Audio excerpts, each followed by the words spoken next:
Imagine waking up one morning and realizing that your greatest prison is not outside but inside your own mind. The noise of desires, the pull of fear, the weight of comparisons, these are the bars that hold us captive. We scroll endlessly, we chase endlessly, and yet we rarely stop to ask, what is it that truly makes us free? Buddha taught that life is marked by suffering not as a curse, but as a mirror. What we fear, resist, and grasp reveals where our mind is untrained. And in this age of speed and distraction, the ancient truth strikes even harder. We are not victims of the world, we are victims of our own attachments. This is not a message for comfort, it is a call to awaken. For the next 3 hours, we will travel through the very fabric of the human mind. Why it clings, why it fears, why it burns with anger, and how the wisdom of Buddhism offers a path beyond illusion. If you dare to stay, you may find that freedom is not something you achieve, but something you uncover. So let us begin. Imagine a world where every human being is constantly running after pleasure, running away from pain, running in circles with no finish line in sight. That world is not a fantasy. It is the very world we live in. Buddhism calls this cycle dukkha. Translated poorly, it becomes suffering, but its meaning is wider, sharper, and more unsettling. It is the quiet restlessness that haunts even moments of joy. It is the dissatisfaction that lingers even after you achieve the dream you thought would finally complete you. To say that life is suffering is not a curse, it is a diagnosis. The Buddha was not condemning life as worthless, he was holding up a mirror. And what do we see in that mirror? A pattern as old as humanity. The pleasure fades, the pain returns, the body weakens, the mind stumbles, and the heart grows restless again. Ask yourself honestly, when was the last time you felt satisfied in a way that lasted? A new phone, a promotion, a relationship, a trip, each brought a spark, perhaps even fireworks of happiness. But slowly, silently, the excitement dissolved, and you found yourself searching once more. Why? Because the very nature of conditioned life is unstable. Everything we cling to is already slipping through our fingers. The first, noble truth shatters illusions. It does not say, you should suffer. It says, look clearly, suffering is already here. The endless ache of wanting, the sting of loss, the dull boredom of routine. These are not accidents. They are woven into the fabric of existence. To deny this is to blindfold yourself. To see it is to begin to wake up. And yet, in our culture, suffering is the one reality we are trained to avoid at all costs. Scroll through social media. Everyone smiles, filters away their pain, projects perfection. Advertisements whisper, buy this, wear this, experience this, and you will finally be whole. But the truth cannot be bought away. Suffering returns, sometimes louder than before, because every attempt to cover it is fuel for the fire. Buddhism does not call suffering evil, it calls it a teacher. Imagine walking through a dark forest. At every step, a thorn pierces your foot. You could pretend the thorn is not there. You could numb the pain with distraction. But if you truly wish to stop suffering, you must turn and look directly at the thorn. Only then can you remove it. But here is the paradox. Most people are terrified of looking. To acknowledge suffering feels like defeat. We are told to stay positive, to manifest happiness, to never admit weakness. And so we build walls of denial. Yet denial does not heal. Denial deepens the wound. This is why the first noble truth is so radical. It dares to say, do not run, do not hide, look. Only by facing the raw fact of suffering can freedom begin. Without this step, every philosophy, every self-help strategy, every motivational mantra is like painting over cracks in the wall while the foundation rots beneath. Think about it. You can achieve wealth and still feel empty. You can have perfect health and still fear death.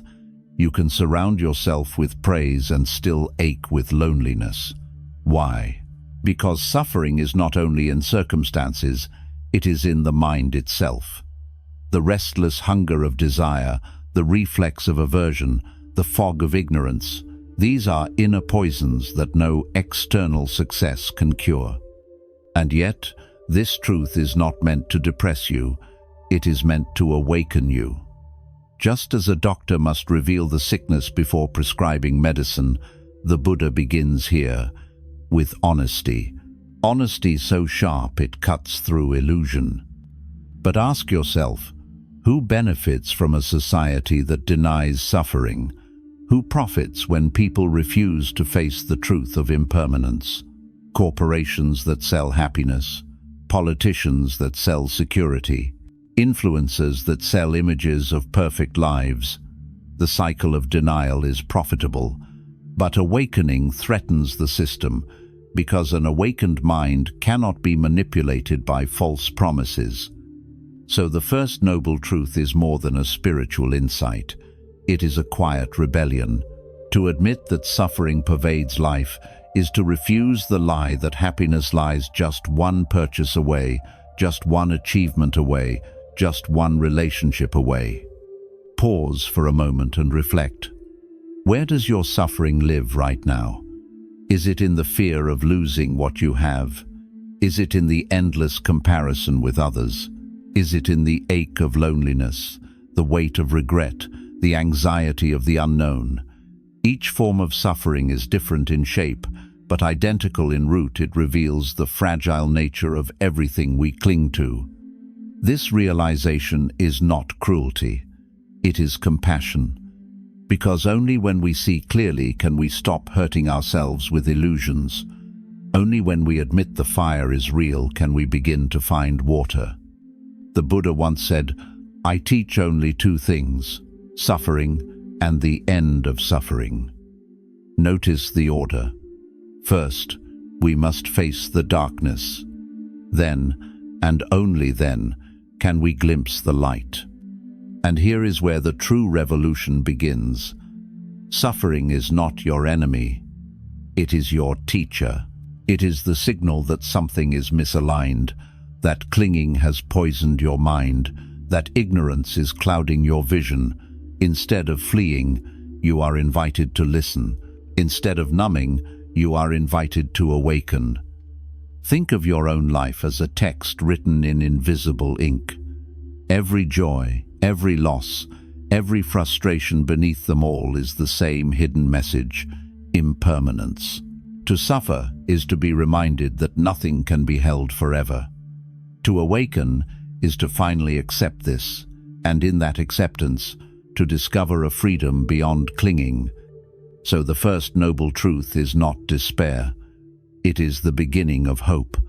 Because once you see suffering as universal, you realize you are not broken, not alone, not cursed.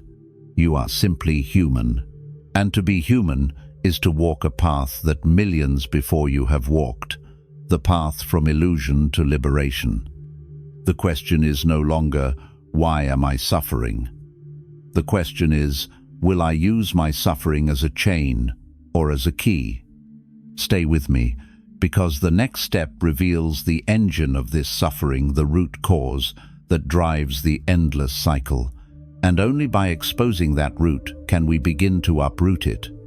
If the first noble truth is the mirror that shows us suffering, then the second noble truth is the spotlight that reveals its cause. Look deeply and you will see. Suffering does not fall from the sky. It is not imposed by fate, nor by the cruelty of the gods. It is born in the mind itself. The Buddha named its engine, tanha, craving, clinging, attachment. Craving is the fire that never rests. It whispers, Just one more. Then you'll be happy. One more purchase, one more compliment, one more success, one more like, one more escape. But like salt water to a thirsty man, the more we drink, the thirstier we become. You know this fire. Everyone does.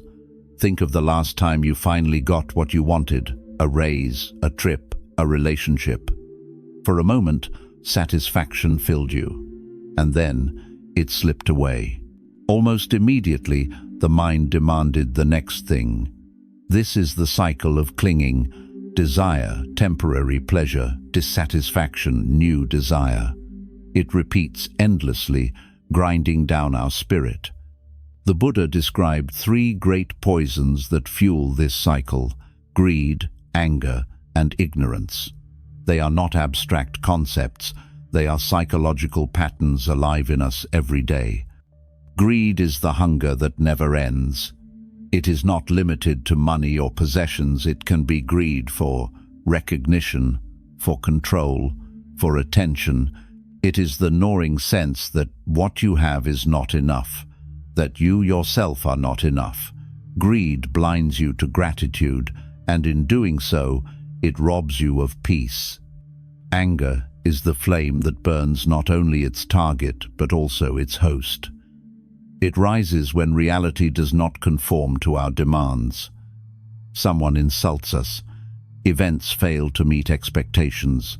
Plans collapse. Instead of releasing, we resist. Instead of accepting, we fight. And in our resistance, anger hardens into hatred, resentment, even violence. Ignorance is the root of all roots. It is not stupidity, but blindness to impermanence, to interconnection, to the true nature of the self. Ignorance makes us believe that pleasure will last, that possessions will secure us, that ego is real. It is the fog that allows greed and anger to thrive unchecked. Together, these 3 poisons form a wheel that spins endlessly. Greed pulls us forward, anger pushes us against, ignorance keeps us from seeing the way out. And like a wheel, it grinds us down, lifetime after lifetime, moment after moment. Pause and reflect. Where do these poisons live in you right now? Perhaps in the craving for success that never feels enough. Perhaps in the anger at someone who betrayed you. Perhaps in the blindness that convinces you that if only things out there changed, your suffering would vanish. But look closely. Who benefits from your clinging? When you are hooked by craving, advertisers profit. When you are consumed by anger, politicians exploit your rage. When you are blinded by ignorance, systems of control thrive. The cycle of clinging is not only a personal prison, it is a societal trap. And the less aware we are, the more tightly it binds us. Modern culture is designed to feed these poisons. Social media amplifies greed through endless comparison every post. A reminder of what you lack. News cycles stoke anger because outrage fuels engagement. Consumer markets thrive on ignorance, convincing you that you are incomplete without the next product. This is not an accident. It is an economy built on your suffering. But here is the radical truth. The cycle cannot continue without your participation. Every moment you choose to grasp, to resist, to ignore, you turn the wheel yourself. And every moment you choose to pause, to release, to see clearly, you loosen its grip. Imagine a fire burning in your house. Greed, anger, and ignorance are the flames. You rush around pouring more fuel, complaints, distractions, attachments into the blaze. The Buddha's teaching is simple. Stop feeding the fire, step back, see it for what it is, let it burn itself out. Of course, the mind resists. It argues, if I let go, I'll have nothing. If I stop clinging, I'll lose my identity. If I release anger, who will protect me? But these are illusions. Letting go does not mean having nothing. It means no longer being owned by what you have. It means living with possessions, relationships, ambitions, but without chains. Think of holding water in your hand. Clench tightly and it slips away. Relax your grip and the water rests gently in your palm. This is the paradox. Freedom is not gained through clinging, but through releasing. But here is the challenge. The cycle is not broken once and for all. Even those who meditate, who study, who practice still feel greed, still feel anger, still stumble in ignorance. The difference is awareness. To see the poison as poison is already to weaken it. To call out greed when it arises, to observe anger as it swells, to recognize ignorance as blindness, this is the first step of liberation. The cycle of clinging is ancient. It drove empires to war, families to fracture, individuals to despair. But it can also be stopped, one mind at a time. The question is not whether greed, anger, and ignorance exist. They always will.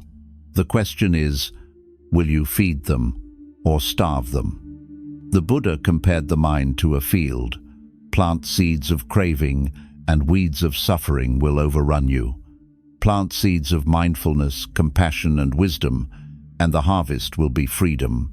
The choice is made not once, but moment by moment. Ask yourself now, what are you clinging to that you cannot keep? What anger are you nursing that burns only you? What truth are you refusing to see because ignorance feels safer? These are not abstract questions. They are the very chains on your mind. The first noble truth reveals that suffering is real. The second noble truth reveals that it has a cause. Together they whisper the most radical hope of all. What has a cause can be undone.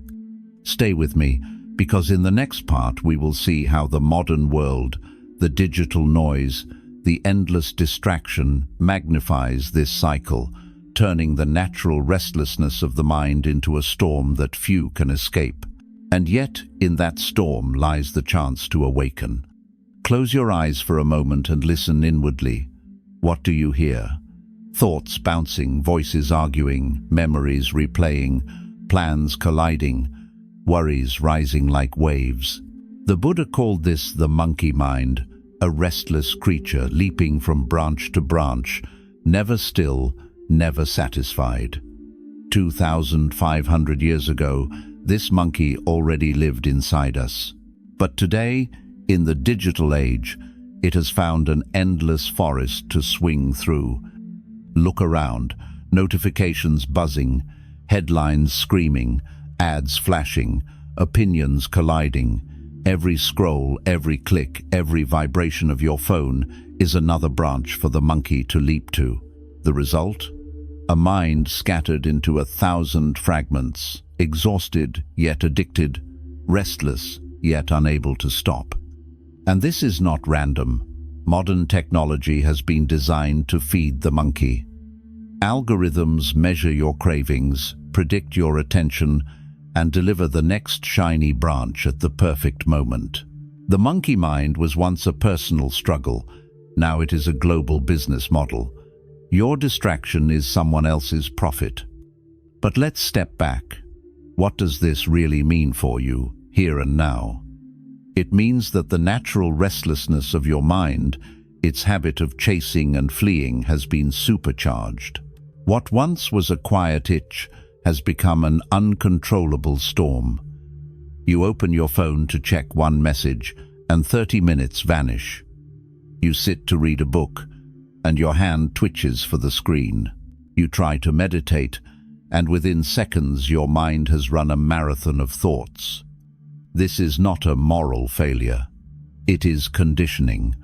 Just as a monkey learns to expect fruit from every tree, our brains learn to expect novelty from every moment. And just like the monkey, we become unable to rest, unable to focus, unable to see clearly. The tragedy is that clarity, the heart of Buddhist practice, requires stillness. You cannot see your reflection in turbulent water. You cannot understand your mind while it is leaping through endless distractions, and yet clarity is what we have lost. Studies show that our attention spans are shrinking, our memory is weakening, our ability to read deeply is eroding. But Buddhism pointed to this danger long before the data. A restless mind is a suffering mind. Ask yourself honestly, when was the last time you sat in silence for even 10 minutes without distraction? Not scrolling, not checking, not planning, just being. For most, the thought itself feels unbearable. Silence is now interpreted as boredom. Stillness feels like death. But that discomfort is precisely the symptom of the monkey mind. The Buddha compared the mind to a wild elephant. Left untamed, it tramples everything, but with training, it becomes a powerful ally. In the same way, the monkey mind, when disciplined, becomes a source of wisdom. But if left unchecked, especially in our age of endless stimuli, it becomes the very engine of suffering. And notice this, the monkey mind is not only restless, it is reactive. Every ping triggers emotion, hope, fear, irritation. Every headline invites outrage. Every image sparks comparison. Instead of living your life, you are pulled into reactions to reactions to reactions, a hall of mirrors with no exit. This is the trap of modern distraction, not just scattered attention, but borrowed emotions. You feel what the algorithm feeds you, not what your life naturally presents. Who benefits when you live this way? Corporations that sell your attention, politicians that exploit your outrage, influencers that monetize your comparison. The restless mind is easy to control. The still mind is dangerous because it cannot be manipulated.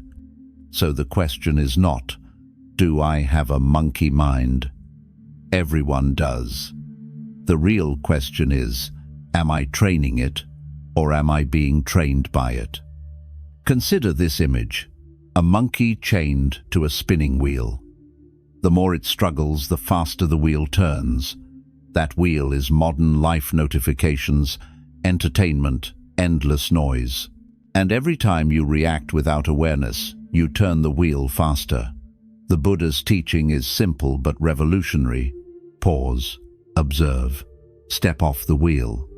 But how? The first step is awareness. Notice when your hand reaches for the phone automatically. Notice when your mind leaps from one thought to another. Notice the discomfort that arises in silence. Do not judge it. Do not suppress it. Simply notice. This act of noticing is already a crack in the cycle. The second step is training. Just as a monkey can be taught to sit still with patience, the mind can be trained through mindfulness. Begin with the breath. Inhale, exhale. Watch the rise and fall. Each time the mind leaps away, gently bring it back. Do not punish it. It is a monkey after all. With time, the monkey becomes calmer, the branches less tempting, the stillness more natural. And the third step is transformation. Once the mind learns to rest, clarity arises. You begin to see thoughts not as commands but as clouds passing through. You begin to realize that you are not the monkey. You are the witness, the forest itself. This is freedom, not destroying the monkey mind, but no longer being enslaved by it. Modern society will not help you do this. It will fight against it, because a distracted mind spends more, clicks more, obeys more. To reclaim your mind is to rebel. Every moment of stillness is an act of quiet revolution. Every breath of mindfulness is a refusal to be owned. So ask yourself now, what would happen if you reclaimed even 10 minutes of silence each day? What if you turned your attention not outward, but inward? What if, instead of feeding the monkey more branches, you allowed it to rest in the tree of the present moment? The Buddha once said, "Better than 1,000 hollow words is one word that brings peace. In the same way, better than 1,000 restless thoughts is one moment of clarity. The monkey mind is ancient, but the forest of distraction is new. This combination is dangerous, but it is also the perfect training ground, because if you can tame the monkey here, in the age of chaos, then your mind becomes unshakable. The question is no longer whether you have a restless mind. You do. The question is whether you will live as its captive or awaken as its master. Stay with me, because in the next part we will explore an even deeper illusion, the idea of a permanent self. And only when we challenge that illusion can we understand why the monkey mind leaps at all. From the moment we are born, we begin building a story. A name is given, a face recognized, preferences shaped, achievements gathered. Slowly, the story hardens into what we call me. We defend it fiercely, decorate it endlessly, compare it constantly. Yet the Buddha asked the most radical question of all. Is this self real? Look closely. Where exactly is this I you cling to? Is it the body? The body changes every day, cells die, hair falls, skin wrinkles, bones weaken. If you are the body, then which version is you? The infant, the teenager, the adult, the elder. The body is a river of change, not a solid identity. Perhaps the self is the mind, but the mind is a storm. Thoughts appear and vanish, memories blur, moods shift. Yesterday you were joyful, today you are sorrowful, tomorrow you will be something else. If you are your mind, then who are you when the thoughts fall silent in deep sleep? The Buddha pointed to a deeper truth. What we call self is not a fixed entity, but a bundle of conditions, body, feelings, perceptions, thoughts, consciousness, arising and passing away moment by moment. To cling to it as permanent is to cling to smoke. And yet we cling anyway, because the illusion of a solid self gives us comfort. But here is the paradox. The self we defend so desperately is the very root of suffering. Think of the last time someone insulted you. Their words pierced because they threatened your story of me. Think of the last time you failed. The pain cut deep because it damaged the image of who you believe you are. Every moment of jealousy, pride, fear, they all orbit around this fragile center, ego. Jordan Peterson often speaks of cleaning your room as the first step toward order. Buddhism extends this. Clean the room of yourself. Look at the clutter inside the trophies of achievement, the scars of failure, the masks you wear to impress, the fears you hide from others. All of it is dust gathering around an illusion. Until you clear it, the room of your mind remains suffocating. Modern society thrives on the illusion of self. Social media tells you, build your brand, curate your image, measure your worth in likes and followers. Advertising whispers, you are incomplete, buy this to become whole. Even relationships are corrupted. People love not each other, but the image they project. The ego becomes both product and prison. Who benefits when you cling to the self? Corporations that profit from your insecurity, politicians who manipulate your tribal identity, systems of power that thrive when individuals are trapped in comparison. The more tightly you grip the self, the easier you are to control. But what happens if you begin to loosen that grip? At first, fear arises. If I am not this story, then who am I? The ego trembles at the thought of its own impermanence. It whispers, without me, you will vanish. But the Buddha's teaching is not annihilation, it is liberation. To see the self as an illusion is not to fall into emptiness. It is to discover spaciousness. It is to realize that you are not a fixed thing, but an unfolding process, open to change, free to evolve. Imagine a wave rising in the ocean. For a moment it has a shape, a height, a name, but it is never separate from the sea. The wave is not destroyed when it falls, it returns to what it always was: water.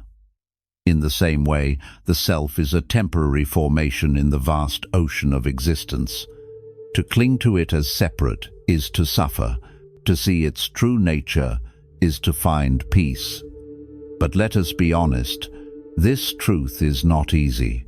To most, identity feels sacred. People define themselves by nationality, religion, political stance, career, achievements. Challenge any of these, and they feel personally attacked. Wars are fought, families divided, lives lost, all because of the illusion that the story of me is ultimate truth. Yet ask yourself, how many times has your identity changed already? As a child, you thought you were invincible. As a teenager, you thought you were misunderstood. As an adult, you thought you were defined by your work or your relationships. And yet each stage passed, each me dissolved, replaced by another. Which one was the real you? The Buddha compared clinging to self to clinging to a flame. A flame exists, but it exists only in dependence, on fuel, on air, on conditions. When the conditions change, the flame changes. The self is the same, dependent, conditional, impermanent. To see this is not to despair, it is to awaken. But what does this mean for your daily life? It means that every time you suffer because your ego is wounded, you can pause and ask, who is hurt here?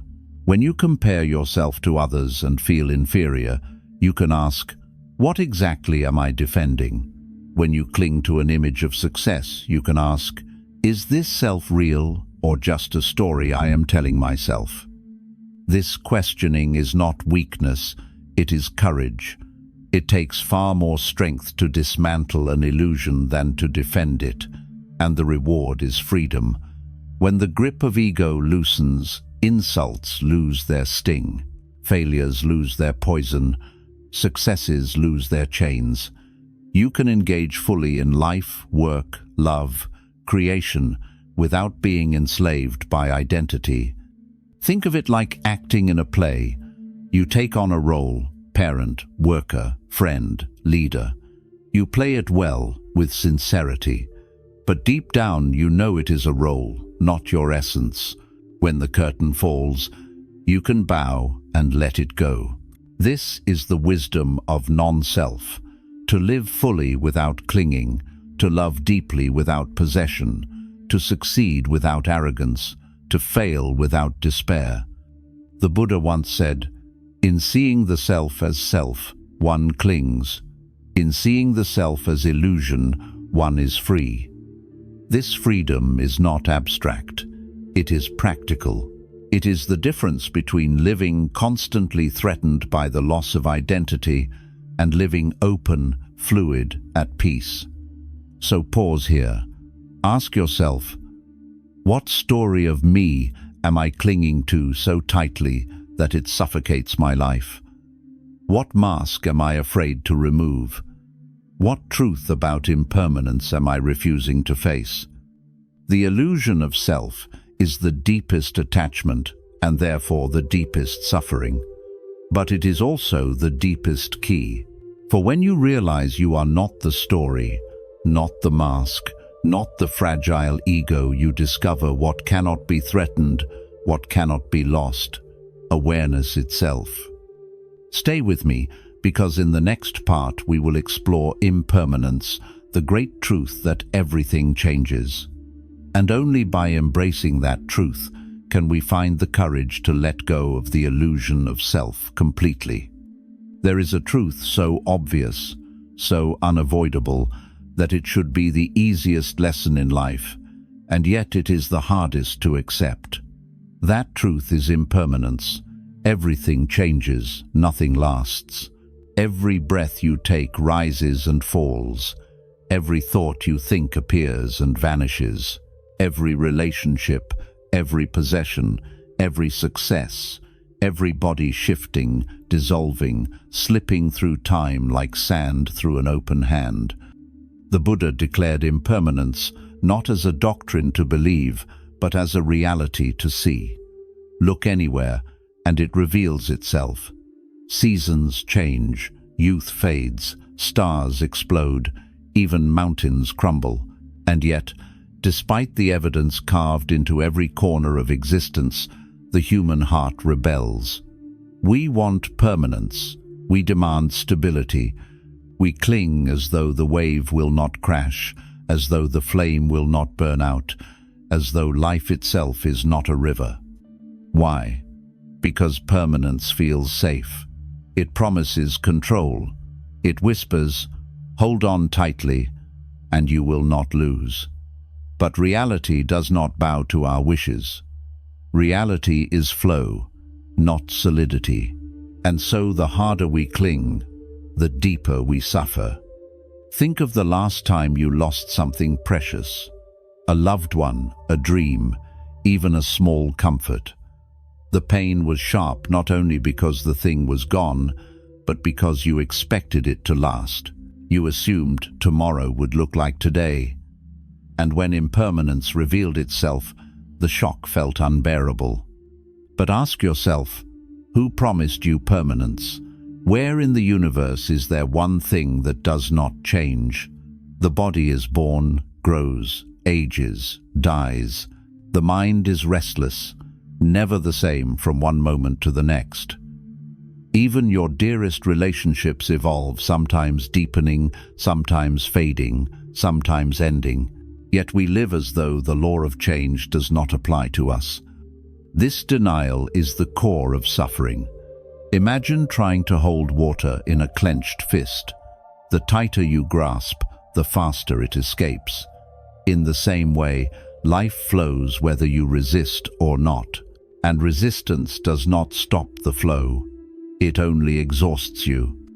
Impermanence is not an enemy, it is reality. And seen clearly, it is also a gift, because if nothing changes, nothing heals. If nothing changes, no suffering could end. The very possibility of transformation rests on impermanence. A child becomes an adult.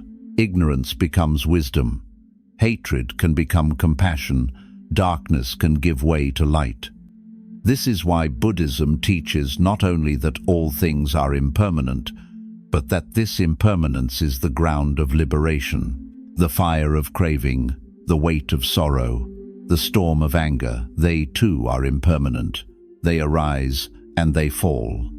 Even the illusion of self is impermanent. When you see this, you stop identifying with passing states. You realize, I am not my pain, I am not my fear, I am not my anger. These are clouds moving across the sky of awareness. But modern culture despises impermanence. Entire industries exist to fight it. Beauty products promise eternal youth. Technology promises permanence of memory, permanence of connection.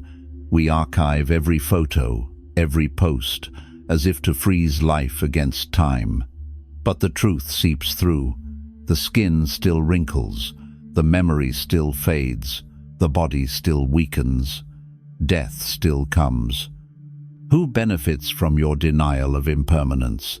Companies that sell illusions, leaders who promise stability, systems that profit from your fear of loss. And who suffers? You. Because while you cling to what must slip away, you live in constant anxiety, afraid of losing, afraid of aging, afraid of dying. But what if, instead of resisting impermanence, you embraced it? Imagine eating a meal with full awareness that each bite will never return. The taste becomes richer, more precious. Imagine holding a loved one while remembering that one day you will part. The embrace becomes deeper, more tender. When you accept impermanence, every moment shines with urgency, with beauty, with truth. This is why monks meditate on death, not to be morbid, but to awaken. To remember that time is short is to remember to live. Impermanence is not meant to terrify you. It is meant to free you from illusions of control. When you stop demanding permanence, you start savoring reality. Ask yourself, what are you clinging to right now as though it will last forever? Is it youth, wealth, recognition, a relationship, a sense of security? What happens when you admit, honestly, that each of these will change, sooner or later? Does the thought scare you, or does it invite you to cherish what you have while you have it? Impermanence is the great equalizer. Kings and beggars, saints and sinners, rich and poor, all are swept into the same river of time. To fight it is to fight the universe itself. To accept it is to align with truth. But here is the paradox. Once you accept impermanence, you discover a kind of permanence deeper than form. Beneath the shifting thoughts and feelings lies awareness, the open sky in which all clouds pass. Beneath the rise and fall of bodies and lives lies the timeless truth of interbeing, that nothing is separate, nothing truly lost, only transformed. The wave returns to the ocean. The flame becomes smoke and ash. The self dissolves into the vast dance of existence. The Buddha taught, all conditioned things are impermanent. When one sees this with wisdom, one turns away from suffering. Notice the order. Impermanence is not something to fear, it is something to see. And in seeing, suffering weakens because the grip of clinging loosens. So reflect. Every loss you grieve, every change you resist, every wrinkle you fear, what if these are not tragedies but teachers? What if impermanence is not the thief of happiness but the doorway to freedom? Because once you stop demanding that life stay the same, you are free to dance with its changes. Impermanence will not stop.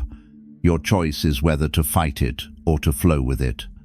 To fight is misery, to flow is awakening.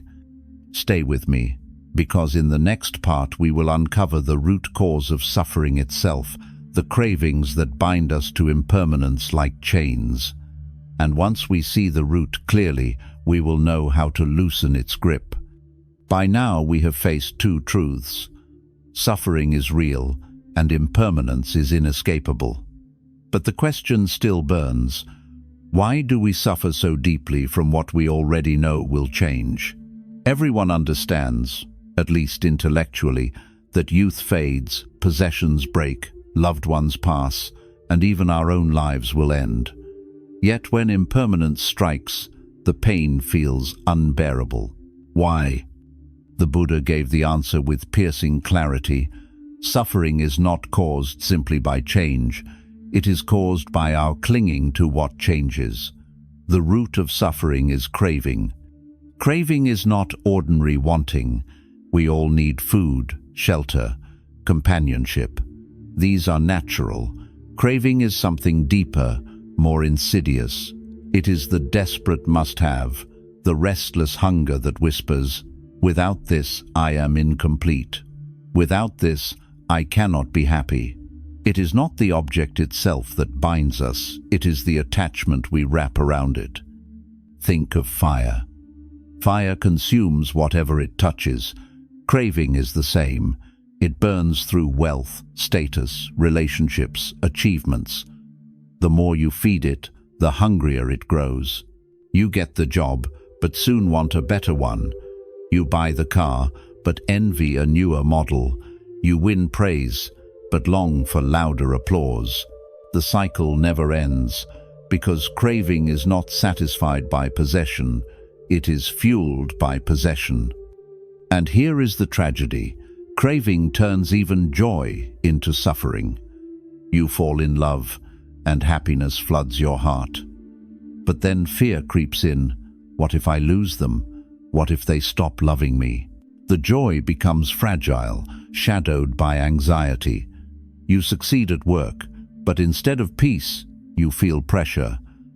Now I must maintain it. Now I must prove myself again. Craving poisons even the sweetest moments because it cannot allow you to rest. The Buddha compared craving to a man struck by an arrow who then shoots himself with another arrow. The first arrow is the pain of impermanence, inevitable in life. The second arrow is craving, the added suffering we create by clinging, by demanding permanence where none exists. The first arrow wounds, the second arrow tortures. Modern life magnifies this root of suffering. Social media thrives on craving for likes, for attention, for validation. Advertising thrives on craving, convincing you that happiness lies in the next product. The economy thrives on craving. If people were content, entire industries would collapse. We are not taught to recognize craving as poison. We are taught to worship it as progress. But notice, craving always points the mind away from the present. It says, happiness is over there. Fulfillment is in the future. Contentment is outside you. And so your energy flows outward, chasing shadows. You miss the life already unfolding under your feet because you are hypnotized by the promise of someday. Tony Robbins once said, "Where focus goes, energy flows." Buddhism goes further. Where craving goes, suffering flows. If your attention is consumed by what you lack, you feed the very fire that burns you. If your energy is tied to the endless pursuit of more, you will never taste the peace of enough. Ask yourself, what craving is driving you right now? Is it the craving for success, for recognition, for comfort, for security? Imagine for a moment getting everything you crave. Would it finally be enough? Or would the mind invent new cravings, new conditions, new if-onlys? Be honest. You know the answer. But here lies the hope. If craving is the root, then suffering is not destiny. What has a cause can be undone. The Buddha did not condemn craving to shame us. He revealed it to free us. To see craving clearly is already to weaken it. Like a shadow in the sun, it begins to lose power once exposed. So how do we work with craving? The first step is awareness. Notice the hunger before it drives you. Notice the restless thought that says, "If I just get this." Do not judge it, simply see it. Already you are loosening its grip. The second step is redirection. Instead of feeding craving, feed mindfulness. When desire pulls you out of the present, return to the breath, to the body, to this moment. Craving promises happiness in the future. Mindfulness delivers presence now. The third step is transformation. Craving can never be satisfied, but it can be transformed into aspiration. Instead of craving to possess, you can aspire to awaken. Instead of craving to be admired, you can aspire to serve. Instead of craving permanence, you can aspire to love fully. Knowing impermanence gives love its urgency. But do not mistake this as easy. Craving is ancient. It is written into our biology. It feels natural to chase, to grasp, to cling. Yet the Buddha showed that what feels natural is not always what leads to freedom. We are not bound to craving. We are bound by our blindness to craving. Think again of fire. Fire is dangerous, but it can also be useful when controlled. It gives warmth, cooks food, fuels life. Craving, when transformed into aspiration, can fuel compassion, wisdom, and growth. The difference lies in whether we are enslaved by it or awake to it. So pause here. Reflect honestly. What desire owns you right now? What object, achievement, or relationship have you convinced yourself will complete you? What if, instead of clinging, you held it lightly, grateful when it is here, peaceful when it goes? This is not passivity, it is freedom. To cling is to be chained by what you fear to lose. To let go is to love without fear, to live without anxiety, to succeed without slavery. The Buddha said, "Craving is the root of suffering." But implicit in that truth is a promise: uproot craving, and the soil of your life becomes fertile for peace. Stay with me, because in the next part we will explore how suffering, though painful, can become the very doorway to awakening. For if craving is the root, then suffering is not only the wound, it is also the teacher. What if suffering is not merely a curse but a calling? What if the very thing you are trying hardest to escape is the very doorway you are meant to walk through? This is the paradox of Buddhism. Suffering is both the problem and the teacher. It wounds, but it also reveals. It hurts, but it also heals.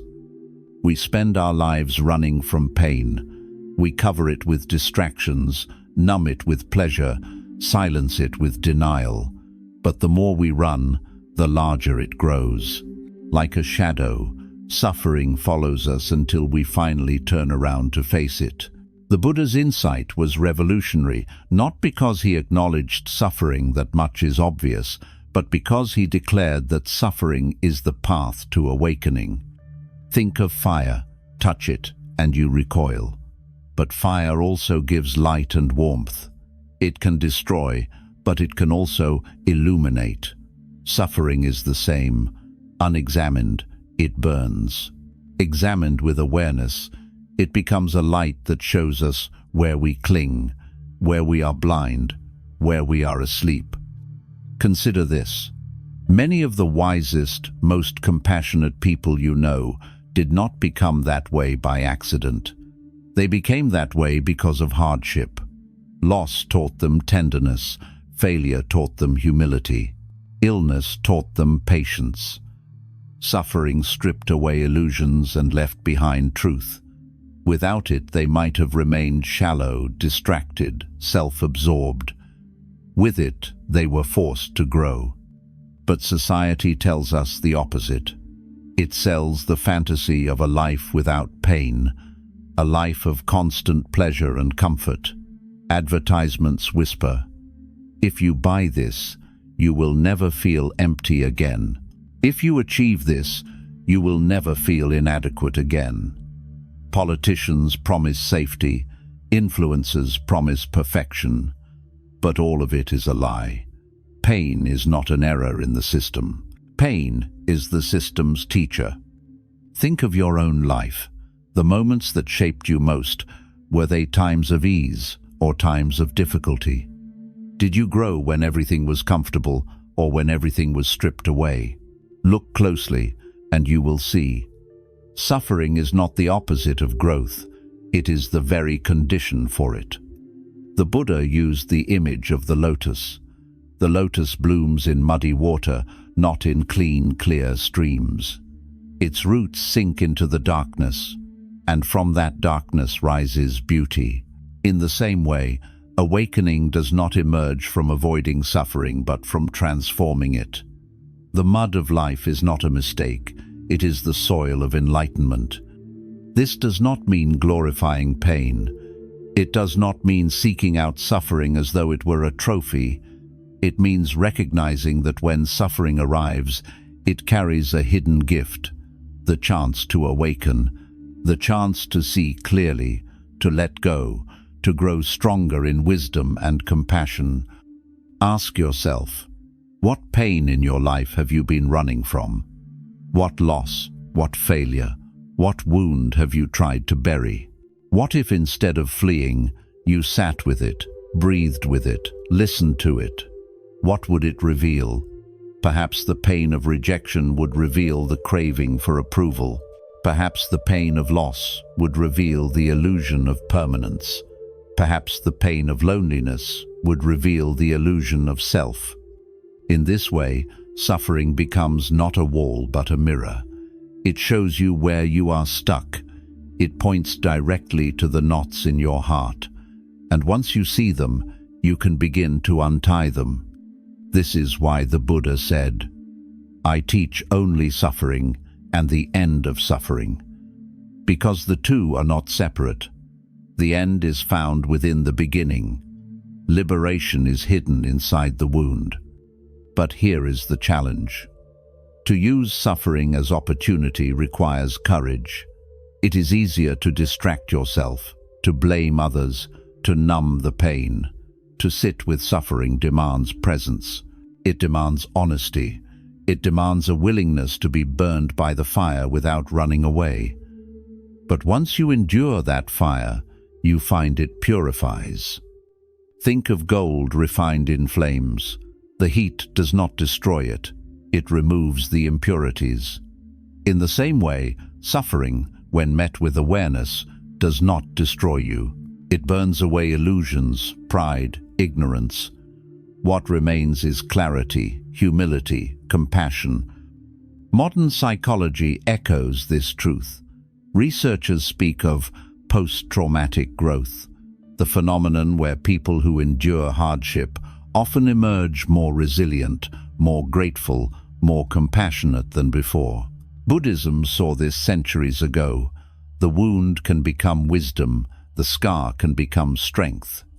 So pause here and reflect. What hardship in your life has already shaped you for the better?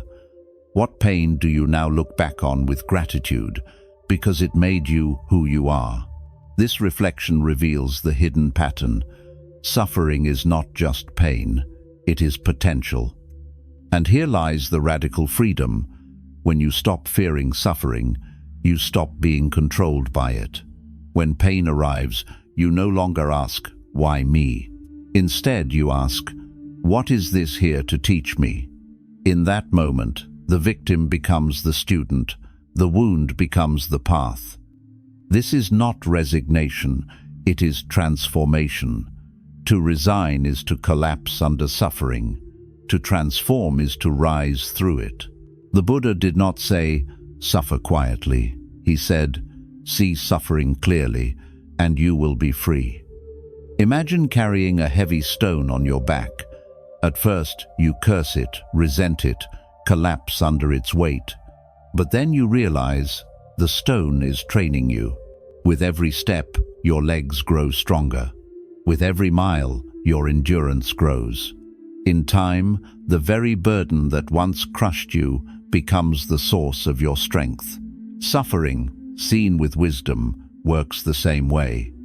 But who benefits when you fear suffering? Corporations that sell escapes, systems that thrive on numbing distractions, leaders who exploit your avoidance. A society addicted to comfort is a society easy to control. But a person who sees suffering as opportunity cannot be manipulated. They are free. The Buddha's life itself is the ultimate proof. Sheltered as a prince, he had everything: pleasure, wealth, status. But when he saw sickness, old age, and death, he did not turn away. He walked straight into suffering and allowed it to awaken him. Without suffering, there would be no Buddha, no Dharma, no path. So the question is not whether you will suffer. You will. The question is, will you waste it or will you use it? Will you numb it with distractions or will you listen to what it teaches? Will you collapse under it or will you rise through it? Suffering is inevitable, but the way you meet it is a choice. And that choice can make all the difference between a life of bitterness and a life of awakening. Stay with me, because in the next part we will explore how mindfulness in daily, ordinary actions, washing dishes, sweeping floors, breathing becomes the training ground for transforming suffering into freedom. We often imagine spirituality as something lofty, hidden away in temples, mountains, or scriptures. We think awakening requires grand rituals, complex philosophies, or mystical experiences. But the Buddha pointed to something far more radical, far more ordinary: mindfulness in daily life. Mindfulness is not about escaping the world. It is about entering it fully. It is not about silencing life. It is about hearing it clearly. It is not about finding peace in some distant heaven. It is about discovering peace in the act of washing a single dish, sweeping a single floor, breathing a single breath. Pause and reflect. How much of your day is lived on autopilot? You eat, but barely taste. You walk, but barely notice the ground. You talk, but barely listen. Life slips past unnoticed, not because it is hidden, but because the mind is elsewhere, lost in past regrets or future worries. The present moment, the only place life truly exists, is abandoned. This abandonment is not small. It is the very reason we feel restless and empty. You can achieve wealth, success, recognition, but if you cannot be present for the simple act of drinking tea, you will still feel unfulfilled. Mindfulness is the key, not because it adds something new, but because it reveals what was always there. The Zen master Thich Nhat Hanh once said, "When you wash the dishes, wash the dishes." It sounds absurdly simple, but it is revolutionary. Normally, when you wash dishes, your mind is already eating dessert, watching television, planning tomorrow. You are not present. But if you return to the warm water, the sound of bubbles, the rhythm of your breath, suddenly the act itself becomes sacred. This is the essence of Buddhist practice, to wake up to ordinary life, to reclaim the moments stolen by distraction, to discover the extraordinary hidden inside the ordinary. But modern culture resists this. It glorifies speed and multitasking. Productivity is measured in how much you can do at once. Eating becomes a rushed fuel stop. Walking becomes scrolling time. Even rest becomes another performance to display online. The result is exhaustion, not fulfillment. Ask yourself honestly, when was the last time you did one thing, just one thing with your whole attention? Not half here and half in your phone. Not present in body, but absent in mind. One thing, one breath, one act of total presence. This simple practice is vanishing in the modern age, and with it, our capacity to live fully. Mindfulness is not about slowing down to a crawl. It is about reclaiming your mind from distraction. It is about saying, "This moment matters," because this moment is all you ever truly have. Consider this. The past is gone. The future is not yet here. Only the present is alive. Yet most people live as though the present is a bridge to somewhere else. They race across it, never noticing its beauty. But if you miss the present, you miss life itself. This is why mindfulness is more than stress relief. It is liberation. To be mindful is to cut the chain of craving, to dissolve the fog of ignorance, to quiet the fire of anger. Because in the present, without judgment, without clinging, there is peace. Think of the breath. It is always here, always available. You do not need to buy it, earn it, or deserve it. Simply notice. Inhale, exhale.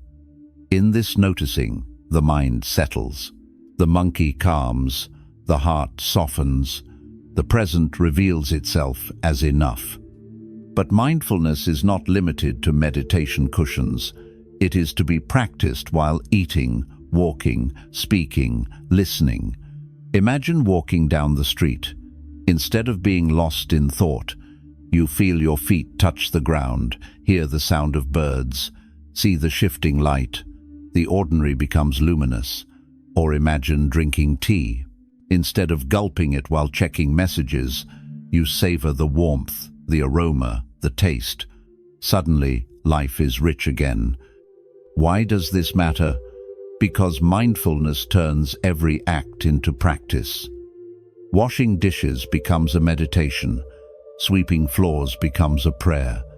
Listening deeply to a friend becomes an act of compassion. Life itself becomes the temple.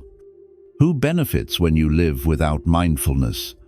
Corporations that steal your attention, platforms that profit from your distraction, systems that thrive on your absence. An unmindful population is easy to control, but a mindful person is dangerous because they are awake, they see clearly, they cannot be manipulated by illusions of more or later. So mindfulness is not just personal therapy, it is quiet rebellion. Each mindful breath is a refusal to be owned by distraction. Each mindful step is a declaration, I am here, I am free. But let's be honest, mindfulness is not easy. The mind will resist. It will leap, wander, distract. That is natural. Do not be discouraged. Each time you bring it back, you are training. Each return is a victory. Over time, presence grows stronger and restlessness grows weaker. Think of it like training a muscle. The first time you lift, it feels weak. But with repetition, strength grows. Mindfulness is the same. Every act of presence builds resilience. Every mindful moment is a seed planted in the soil of awakening. Pause and reflect now. What is one ordinary act you can transform into mindfulness today? Drinking water, walking to your car, washing your hands. Do it with full attention. Taste it. Feel it. Be in it. This is where awakening begins, not in some distant future, but in the next breath. The Buddha did not awaken in a palace or a temple. He awakened sitting under a tree, breathing, simple, ordinary, present. That same possibility exists for you, not someday, but now. So the question is not whether you can practice mindfulness. You already breathe, walk, eat. The question is, will you do these things with awareness or with absence? Will you live your life asleep, or will you wake up in the very middle of it? Mindfulness in the ordinary is the heart of Buddhism because it is the heart of life. If you cannot be present for a dish, a step, a breath, how can you be present for joy, for love, for awakening? Stay with me, because in the next part we will turn to the practice of sitting still, of meeting the mind directly, not in motion but in silence. And there, in the quiet of breath and body, lies a doorway even deeper into freedom. The modern world glorifies movement, always rushing, always producing, always consuming.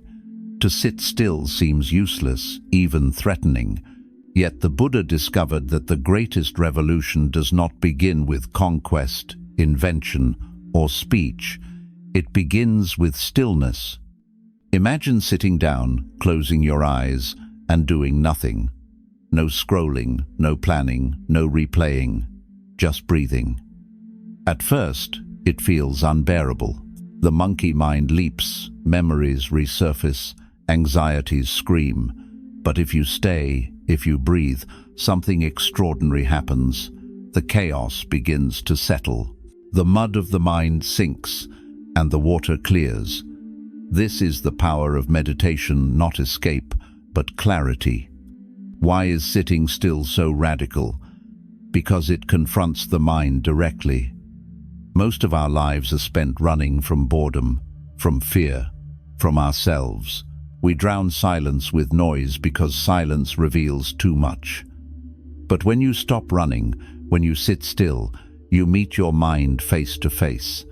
You see its cravings, its fears, its illusions. And in that seeing, you begin to awaken. Breath is the anchor. Always present, always faithful. Inhale, exhale.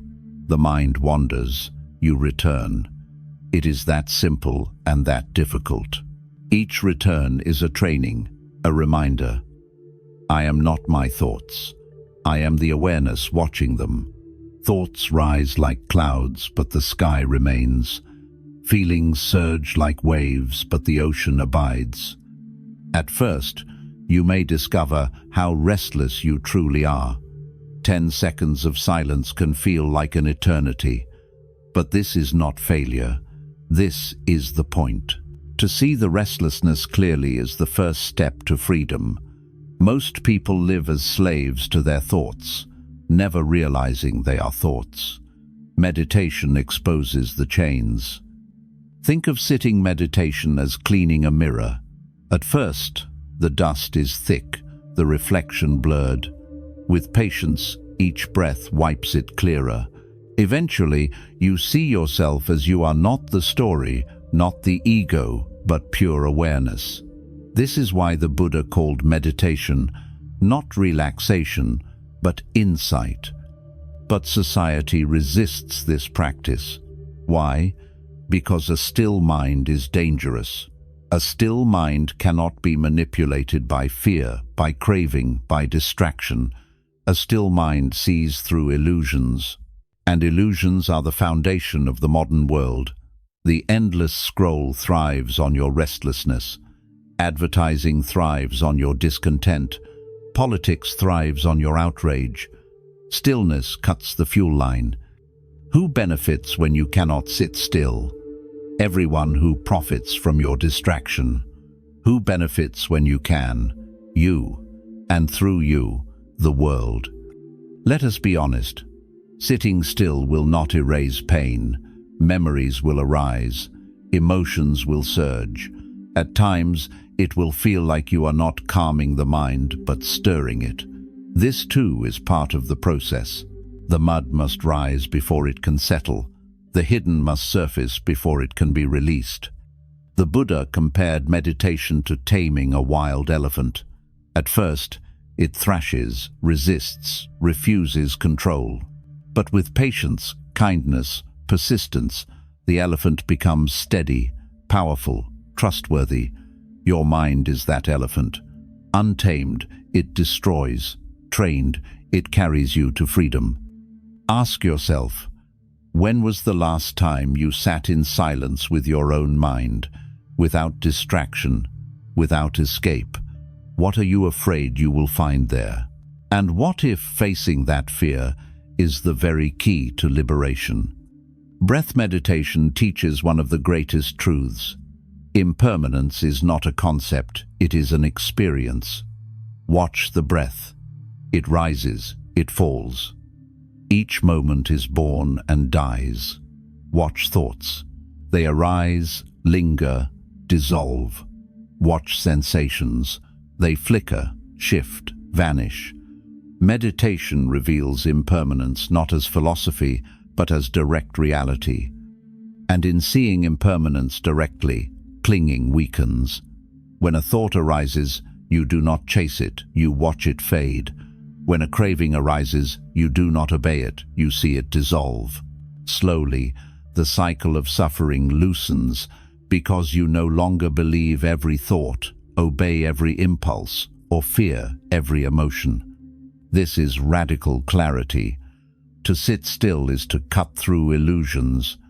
You realize that happiness is not hidden in the future, not locked in possessions, not granted by others. It is here, in presence, in awareness, in being. But meditation is not just for monks. It is not about retreating from life. It is about training for life. When you sit, you learn to meet discomfort without running, to meet craving without obeying, to meet anger without exploding. These lessons follow you into the world, into conversations, into work, into conflict. You become less reactive, more compassionate, more free. Think of it this way. Meditation is like sharpening a sword. Daily life is the battle. If you never sharpen, the blade grows dull and you are cut down by every challenge. But if you sharpen through stillness, you meet life with clarity and strength. The challenge, of course, is consistency. 10 minutes feels pointless. An hour feels impossible. But do not measure by quantity. One mindful breath is more powerful than 1,000 distracted hours.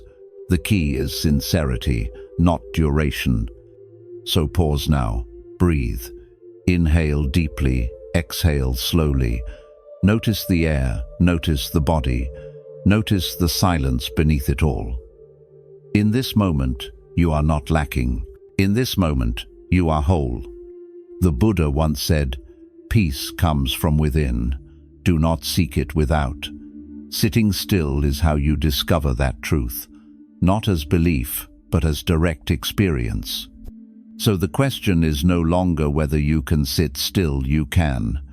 The question is whether you will. Will you carve out the courage to stop, to face your mind, to see clearly? Or will you keep running, endlessly, from the silence that holds your freedom? Stay with me, because in the next part we will explore the habits of the mind, the patterns and biases that keep us trapped, even when we sit.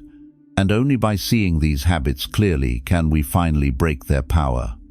If meditation reveals the raw landscape of the mind, then what you see there can be startling.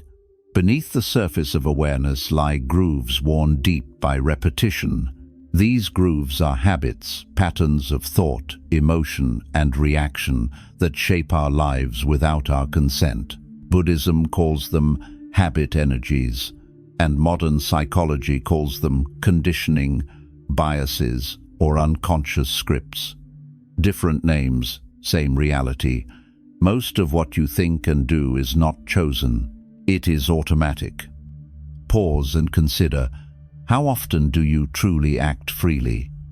When someone criticizes you, do you respond with calm reflection, or does anger flare before you even realize it? When desire appears food, status, validation, do you pause to question it, or do you reach without thinking? These reflexes feel natural, but they are not freedom. They are conditioning. The Buddha compared the mind to a field. Seeds of habit are planted by experience, watered by repetition, fertilized by craving and aversion. Some seeds are wholesome compassion, patience, generosity. Others are poisonous greed, anger, ignorance. Whichever seeds you water grow stronger. Whichever you neglect, wither. The tragedy is that most of us water the weeds daily without realizing it. Look at your own life. When you wake up, do you reach for your phone before your breath? That small act waters seeds of distraction. When you compare yourself to others online, you water seeds of envy.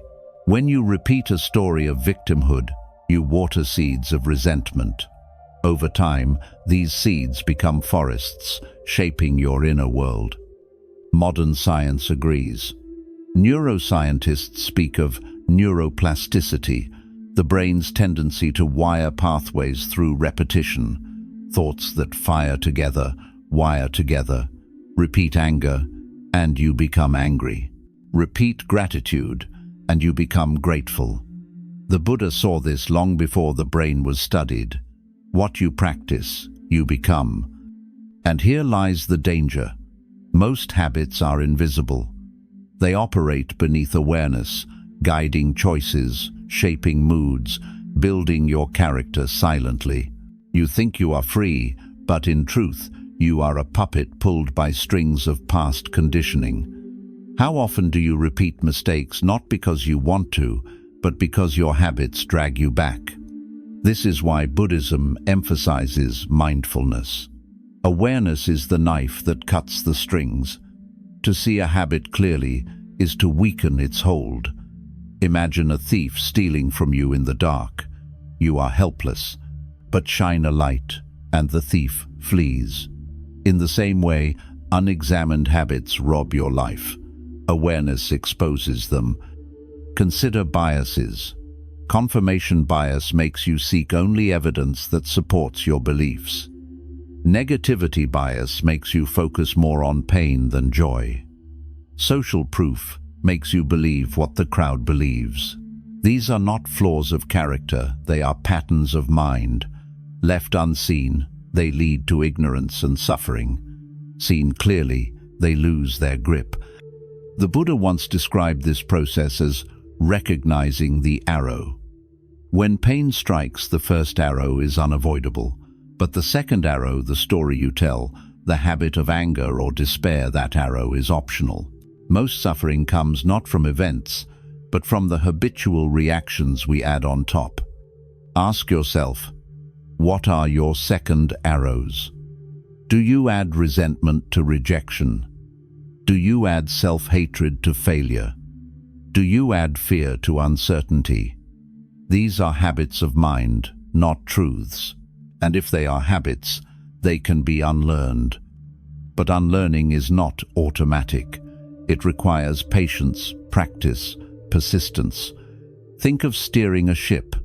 Habits are the current pulling you off course. Without awareness, you drift endlessly. With awareness, you can adjust, little by little, moment by moment, until the ship sails true. And here is the paradox. Habits are not enemies, they are simply energy. They can enslave or liberate, depending on how they are trained. The same force that makes anger automatic can make compassion automatic. The same repetition that fuels greed can fuel generosity. Freedom is not destroying habit energy, but redirecting it. Thich Nhat Hanh often taught that when anger arises, do not suppress it or act on it. Hold it gently, like a crying baby. This interrupts the automatic reaction and replaces it with mindfulness. Over time, the habit of anger weakens and the habit of compassion grows. This is the practice, replacing unconscious reaction with conscious response. Who benefits when you remain a slave to habit? Marketers who exploit your cravings, politicians who exploit your fears, systems that thrive on your reactivity. An unconscious population is predictable, and predictability is profit. But a mindful person disrupts the pattern. They choose rather than react. They see rather than obey. That is freedom. Think of this. Every moment of mindfulness plants a new seed. When you breathe instead of scrolling, you plant calm. When you listen deeply instead of judging, you plant compassion. When you pause before reacting, you plant wisdom.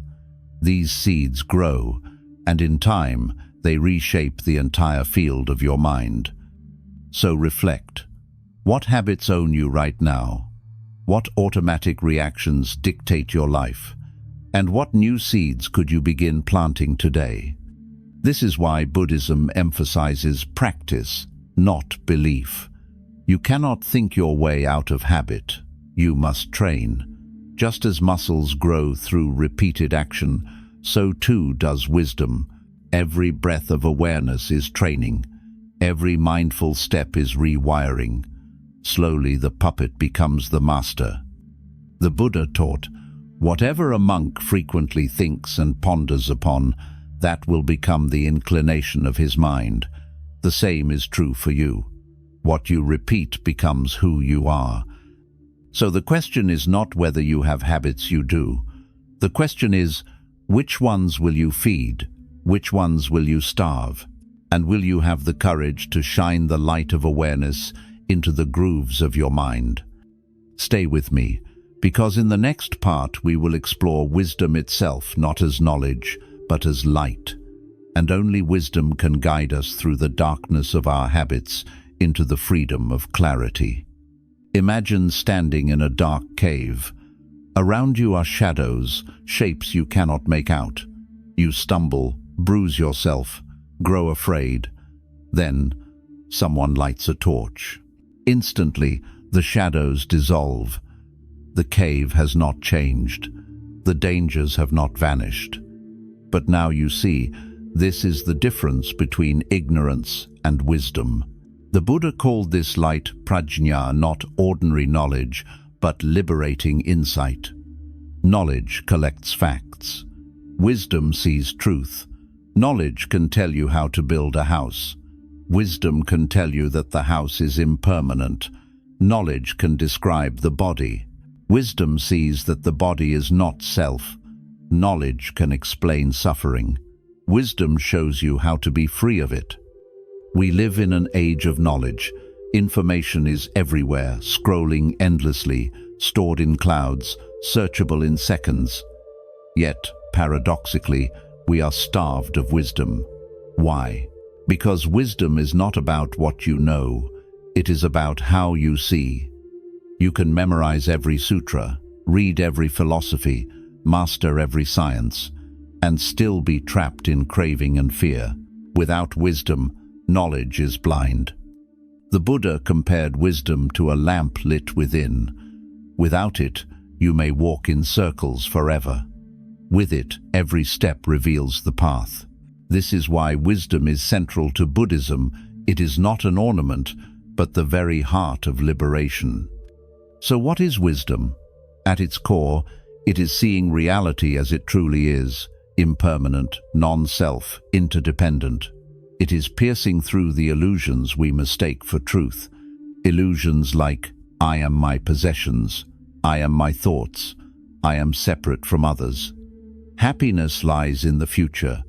These illusions run the world, and they run our lives until wisdom exposes them. Think of craving. Without wisdom, you chase endlessly, convinced the next thing will complete you. With wisdom, you see that craving is a fire that can never be quenched, and in that seeing, desire weakens. Think of anger. Without wisdom, you lash out, convinced the enemy is outside you. With wisdom, you see that anger burns first in your own heart, and in that seeing, compassion arises. Think of fear. Without wisdom, you collapse. With wisdom, you see fear as impermanence wearing a mask, and in that seeing, courage awakens. This is why wisdom is not passive, it transforms. To see clearly is to change. Once you realize fire burns, you do not touch it. Once you realize impermanence is universal, you stop clinging. Once you realize non-self, you stop living as though you are the center of the universe. Wisdom is light that changes how you walk. But here is the challenge. Wisdom cannot be given. It must be realized. Words can point, teachers can guide, books can inspire, but you must see for yourself. The Buddha said, "Do not accept my teaching out of reverence. Test it as gold is tested by fire." Wisdom is personal, experiential. You must sit, breathe, observe, and discover. This makes wisdom radical in a world built on authority. Systems of power thrive when people accept without question. But wisdom questions everything, not with cynicism, but with clarity. Is this true? Does this bring peace? Who benefits from my belief? This kind of questioning threatens illusions, and illusions are profitable. Ask yourself, how often do you live by second-hand truth? Beliefs inherited from culture, parents, society, scripts telling you what success means, what happiness looks like, who you are supposed to be. Wisdom does not accept these blindly. It shines a light. Is this real or is this conditioning? Modern psychology speaks of cognitive biases. Marketing speaks of consumer habits. Politics speaks of manufactured consent. The Buddha spoke of ignorance. Different language, same truth. Without wisdom, we are easily deceived. With wisdom, we see through the game. Who benefits when you live without wisdom? Corporations that profit from your cravings. Politicians that thrive on your fear. Systems that need your ignorance. Who benefits when you live with wisdom? You, and through you, everyone you touch. But wisdom is not only intellectual clarity, it is also compassion. True wisdom sees the interconnectedness of all life. To harm another is to harm yourself. To cling to self is to deny into being. This insight transforms how you act, speak, and live. You become less selfish, more compassionate, not because of morality imposed, but because of reality seen. The Buddha said, "Just as a candle cannot burn without fire, Men cannot live without a spiritual life. Without wisdom, life may continue biologically, but it remains dark, restless, shallow. With wisdom, even suffering becomes meaningful, because you see its cause and its end. So how do we cultivate wisdom? Through practice. Mindfulness sharpens awareness. Meditation stills the mind. Reflection questions assumptions. Compassion softens the heart. Each is a strand of the same thread, weaving the fabric of insight. Wisdom does not arrive in a single flash.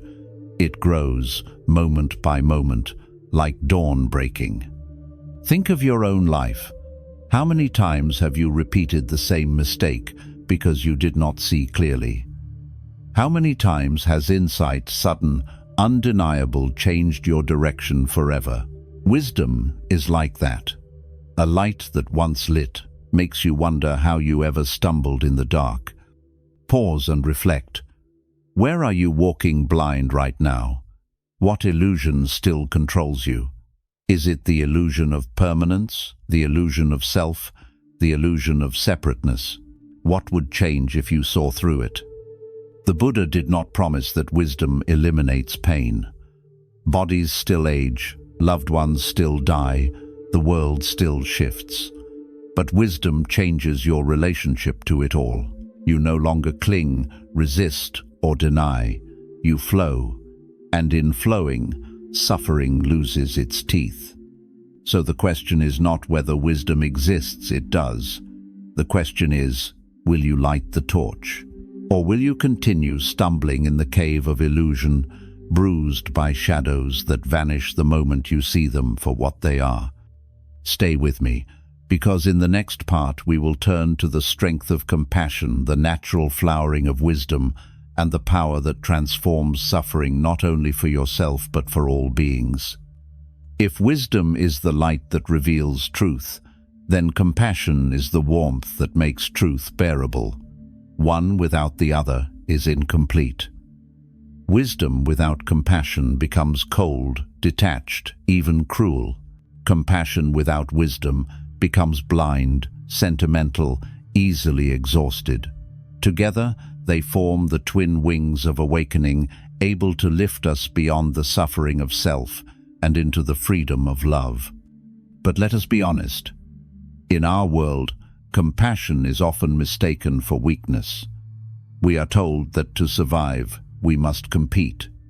To protect ourselves, we must harden. To succeed, we must look out only for number one. And yet, the Buddha taught the opposite. True strength lies not in domination but in compassion. Why? Because compassion requires courage. It takes little strength to be selfish, to defend only your own comfort.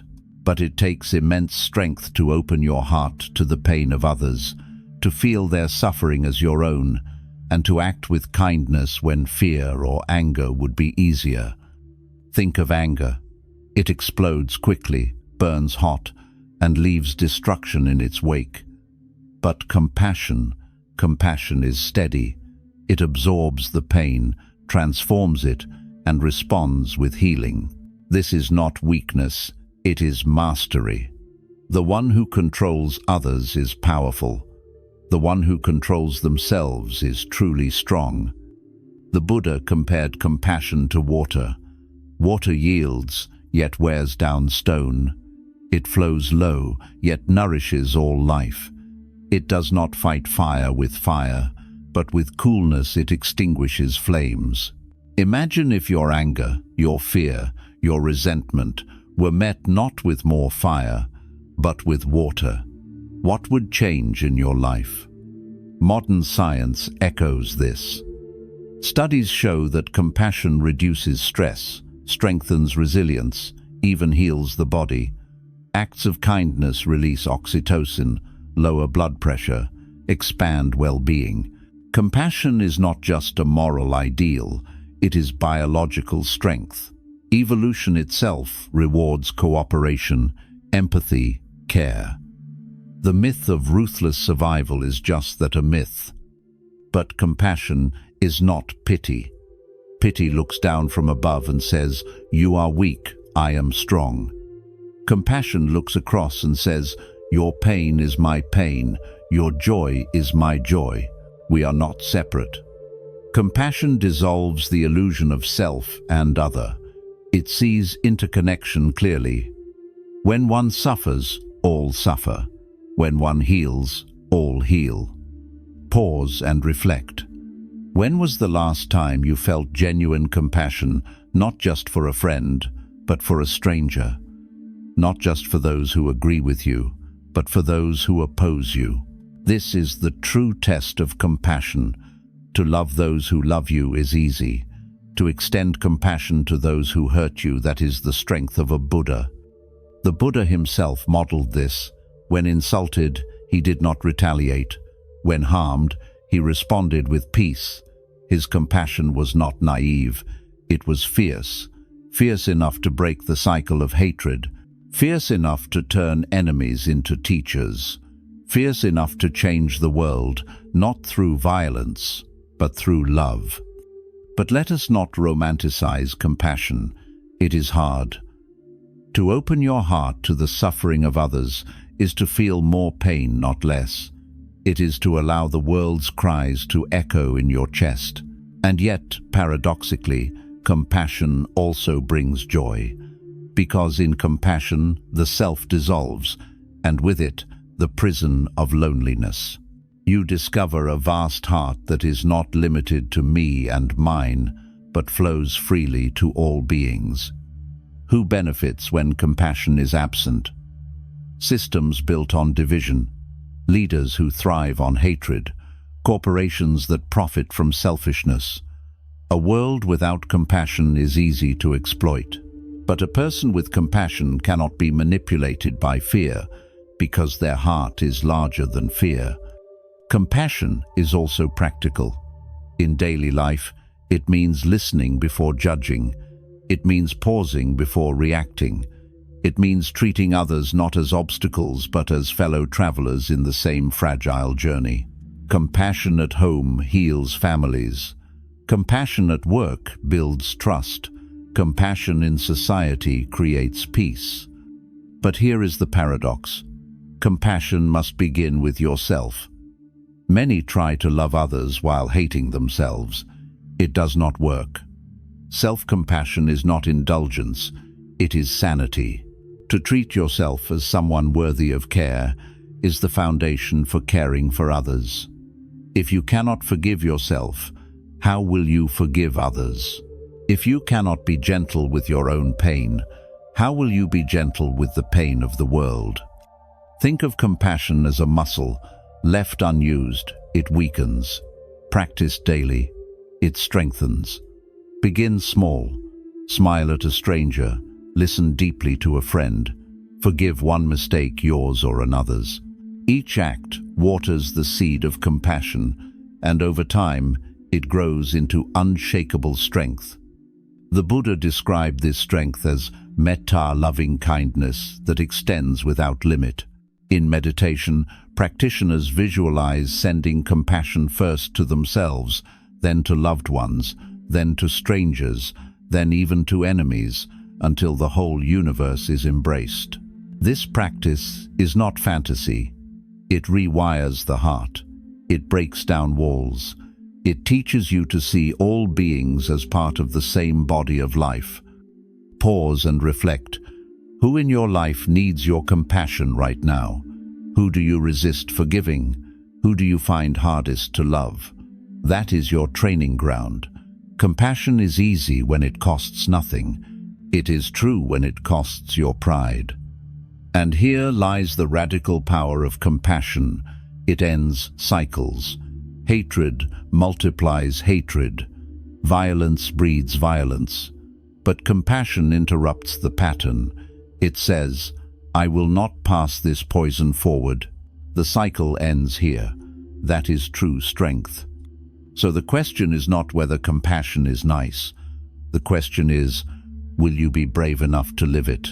Will you be strong enough to open your heart when fear and anger say to close it? Will you choose compassion not as a sentiment, but as a way of being. Remember this: wisdom shows you the truth of suffering. Compassion gives you the strength to bear it and the courage to transform it. Together, they are not just virtues, they are liberation itself. The journey continues. In the next section, we will turn to fear, the shadow that cripples so many lives. And we will see how, through the lens of Buddhist practice, fear can be met not with panic but with trust, not with paralysis but with freedom. Fear is one of the oldest companions of the human heart. It hides in the shadows of uncertainty, whispers in the face of change, shouts when danger looms. From the trembling child afraid of the dark to the adult anxious about failure, rejection, sickness, or death, fear weaves itself into every stage of life. The Buddha named it clearly. Fear arises when we cling to what must change, when we resist what we cannot control, when we believe we are separate and alone. Fear is not inherently evil. It once kept us alive, alert to predators, cautious of cliffs, careful with fire. But in the modern world, fear has metastasized. It no longer just warns, it dominates. Entire industries feed on it. Politicians rise by amplifying it. Media thrives by broadcasting it.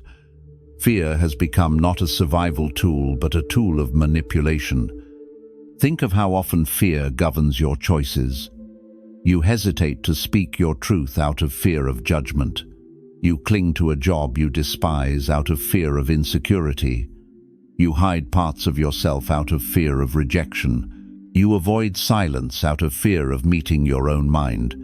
Fear chains you not with metal, but with illusions. The Buddha revealed that fear is rooted in ignorance. We fear loss because we believe permanence is possible. We fear death because we mistake the self as fixed and eternal. We fear suffering because we do not see it as teacher, but as punishment.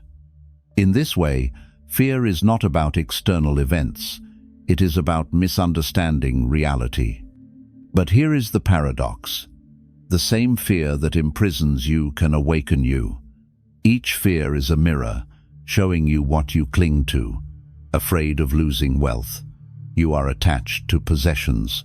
Afraid of losing status, you are attached to reputation. Afraid of death, you are attached to self. Fear reveals attachment, and attachment reveals the path. So how do we overcome fear? Not by denial, not by numbing, not by pretending to be brave. We overcome fear by turning toward it with wisdom and compassion, by asking, what truth does this fear reveal? By seeing that fear itself is impermanent, arising and fading like every other state of mind. Consider the breath. When fear surges, the breath shortens, the body tenses, the mind spins. Bring awareness to the breath, and the storm softens. Inhale, exhale. Fear is still there, but now it is seen, held, contained. You are no longer drowning, you are watching the waves. Gratitude is another antidote. Fear shrinks the mind to what may be lost. Gratitude expands the mind to what is already here. You cannot be truly grateful and deeply afraid at the same time. Try it. In a moment of fear, pause and name one thing you are grateful for. Your breath, the ground beneath you, the presence of a friend. Fear loosens its grip, because gratitude roots you in the present instead of a dreaded future. Trust is the third key, not blind faith, but trust in the Dharma, in the truth of impermanence, in the law of cause and effect, in the path of awakening. Trust that whatever arises can be met with awareness. Trust that even death is not the end but a transformation. Trust that life, though uncertain, is workable. This trust does not eliminate fear, but it prevents fear from ruling your life. Ask yourself, what fears govern you now? Fear of loss? Fear of failure? fear of not being enough. What if, instead of obeying them, you met them with breath, with gratitude, with trust? What would change? Fear feeds on avoidance. The more you run, the larger it grows. But the moment you face it, it begins to shrink. The Buddha compared it to a shadow. Fear looks huge when you face away from the light, but when you turn toward it, you see it was only smoke. Think of the greatest transformations in your life. Were they not preceded by fear? Leaving a comfort zone, beginning a new chapter, confronting a truth all demanded courage. And courage is not the absence of fear. Courage is walking forward even while fear trembles inside you. The Buddha's courage was not that he felt no fear, but that he saw through fear and refused to let it define him. Modern science again confirms what Buddhism has long taught. Exposure reduces fear. The more we face what terrifies us, the less power it holds. Meditation is this exposure on the deepest level, facing the fear of impermanence, of emptiness, of selflessness. Each time you sit and breathe, you rehearse courage. But let us be honest, fear never disappears entirely. As long as there is life, there will be vulnerability. Overcoming fear does not mean erasing it, it means relating to it differently. Fear may knock on your door, but you no longer invite it in as master. You greet it, bow to it, learn from it, and let it pass. So pause and reflect. What if you stopped treating fear as enemy and started treating it as teacher? What if each fear was a signpost, pointing to the very attachments you must release? What if fear itself was the path to freedom? The Buddha taught, there is no fear for one whose mind is not filled with desires. This is the key. When craving falls, fear falls. When self dissolves, fear dissolves. When wisdom and compassion rise, fear becomes just another wave in the ocean of awareness. So the question is not whether fear will visit you, it will. The question is whether you will run or remain, whether you will let it rule or let it reveal. Remember, gratitude disarms fear, trust transforms fear, awareness transcends fear. Together, they reveal courage, the courage not to be fearless, but to be free. And now, as we continue, we will turn to another great fire of the human heart, anger. Just as fear imprisons, anger destroys. But seen through the lens of Dharma, even anger can be transformed into compassion. If fear is the shadow that shrinks the heart, anger is the fire that burns it. Nothing destroys peace more quickly, nothing blinds wisdom more completely, and nothing poisons relationships more deeply than unchecked anger. The Buddha warned that anger consumes not only its target, but also its host, just as a fire burns not only the forest, but the tree from which it begins. Think of the last time you were truly angry. Your chest tightened, your face flushed, your mind narrowed.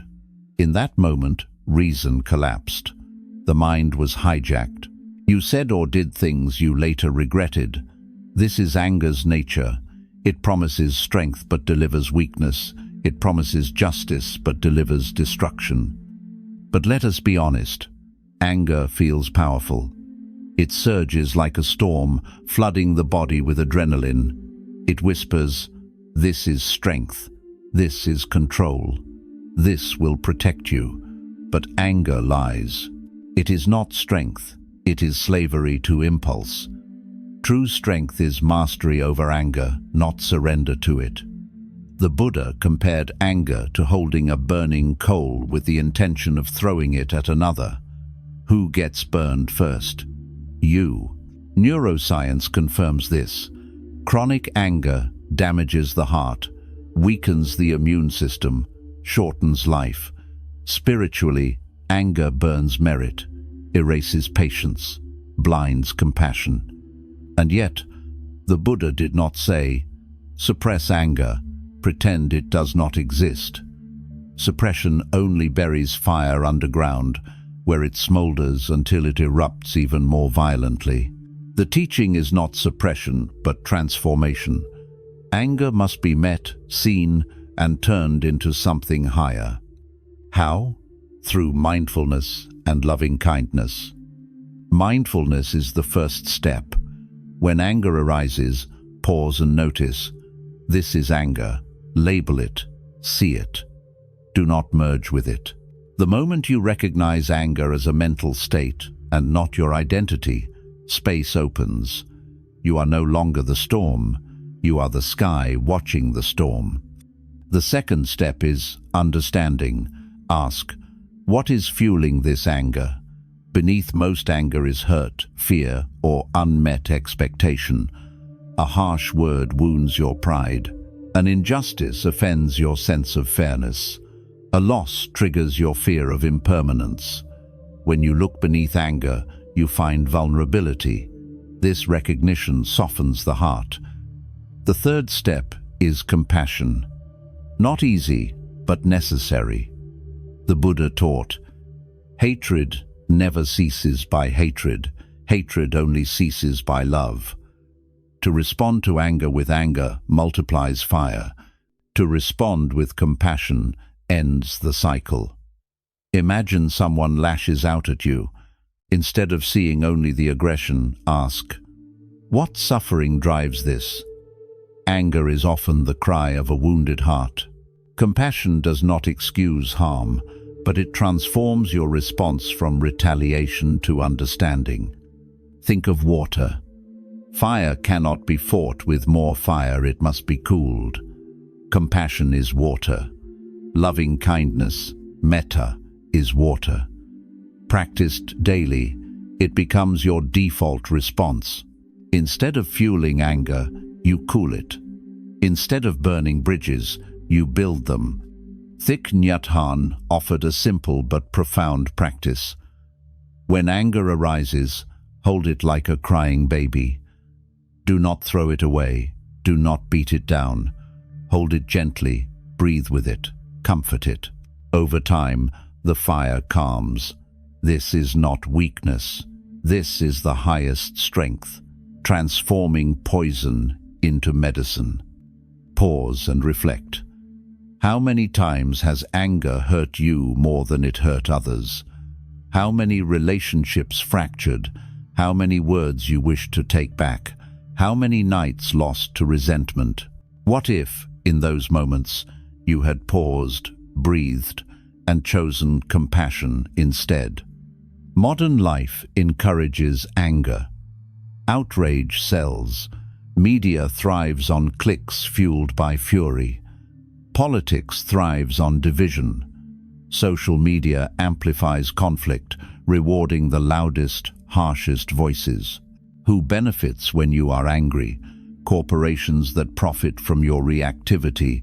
Politicians who ride your outrage to power. Who suffers?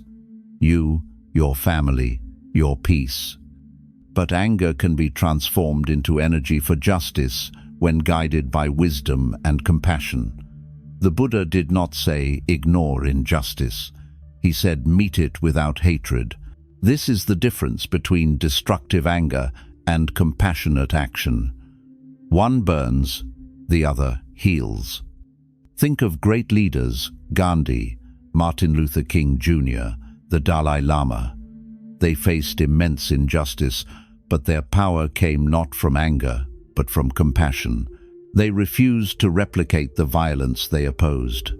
Their strength lay in transforming outrage into non-violence, hatred into love. That is the Buddha's path in action.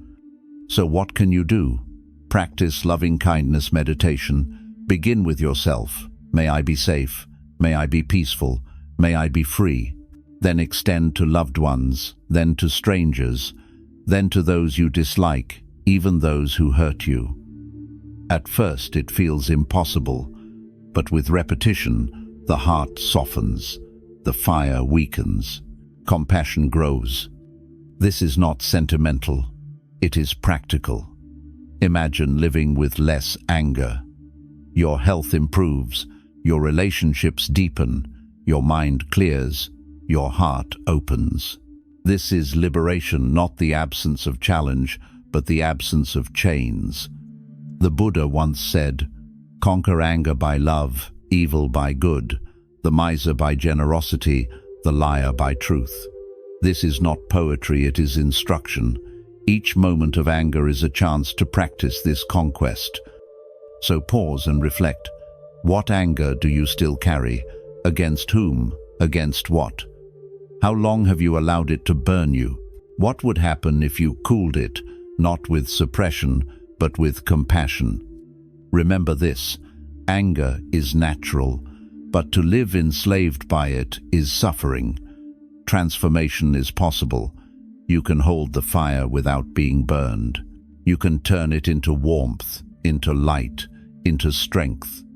And so, as we continue, we will move from anger to joy, not the fleeting joy of possessions or praise, but the unconditional joy that arises when the heart is free from fear and fire. What is joy? Most people confuse it with pleasure. Pleasure depends on conditions, the taste of sweet food, the thrill of success, the comfort of praise. Pleasure comes, shines brightly, and fades. Then the craving returns. But joy, true joy, is different. It is unconditional. It does not depend on what you have or what others think. It arises naturally when the mind is free, when the heart is open, when the present moment is embraced without clinging. The Buddha called this kind of joy piti, a deep well-being that is not shaken by gain or loss, praise or blame, pleasure or pain. Imagine a mountain unmoved by the storm. The clouds rage, the wind howls, the rain falls, yet the mountain remains steady. That is unconditional joy, a stability of heart untouched by circumstances. But let us be honest, our culture does not understand this. We are taught to chase happiness like a commodity. Advertisements shout, "Buy this and you will be happy. Earn this and you will be happy. Achieve this and you will be happy." The economy thrives on your pursuit of conditional happiness, because conditional happiness always fades, and fading creates demand for more. Ask yourself, how many times have you reached a goal only to feel the high slip away within days or hours? How many times have you gotten what you wanted, only to find yourself wanting again? This is not failure. This is the nature of pleasure. It cannot last, but joy can. Where does joy come from? From presence. When you are fully present, breathing, aware, alive, the need for more dissolves. In this moment, nothing is missing. Joy arises not because conditions are perfect, but because awareness is complete. Think of a child laughing at a butterfly. The child is not calculating, not planning, not comparing. The child is simply present, and joy bursts forth naturally. That joy is not bought, not earned, not manufactured. It is discovered, and it is available to you right now. The Buddha compared joy to a spring hidden underground. Most people dig endlessly in the wrong places, status, wealth, approval, never finding water. But when you dig into the present moment, you strike the spring.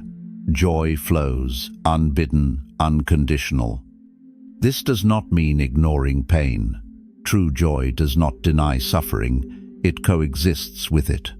Even in sorrow, even in loss, joy can be found not as denial, but as deep gratitude for the gift of being alive.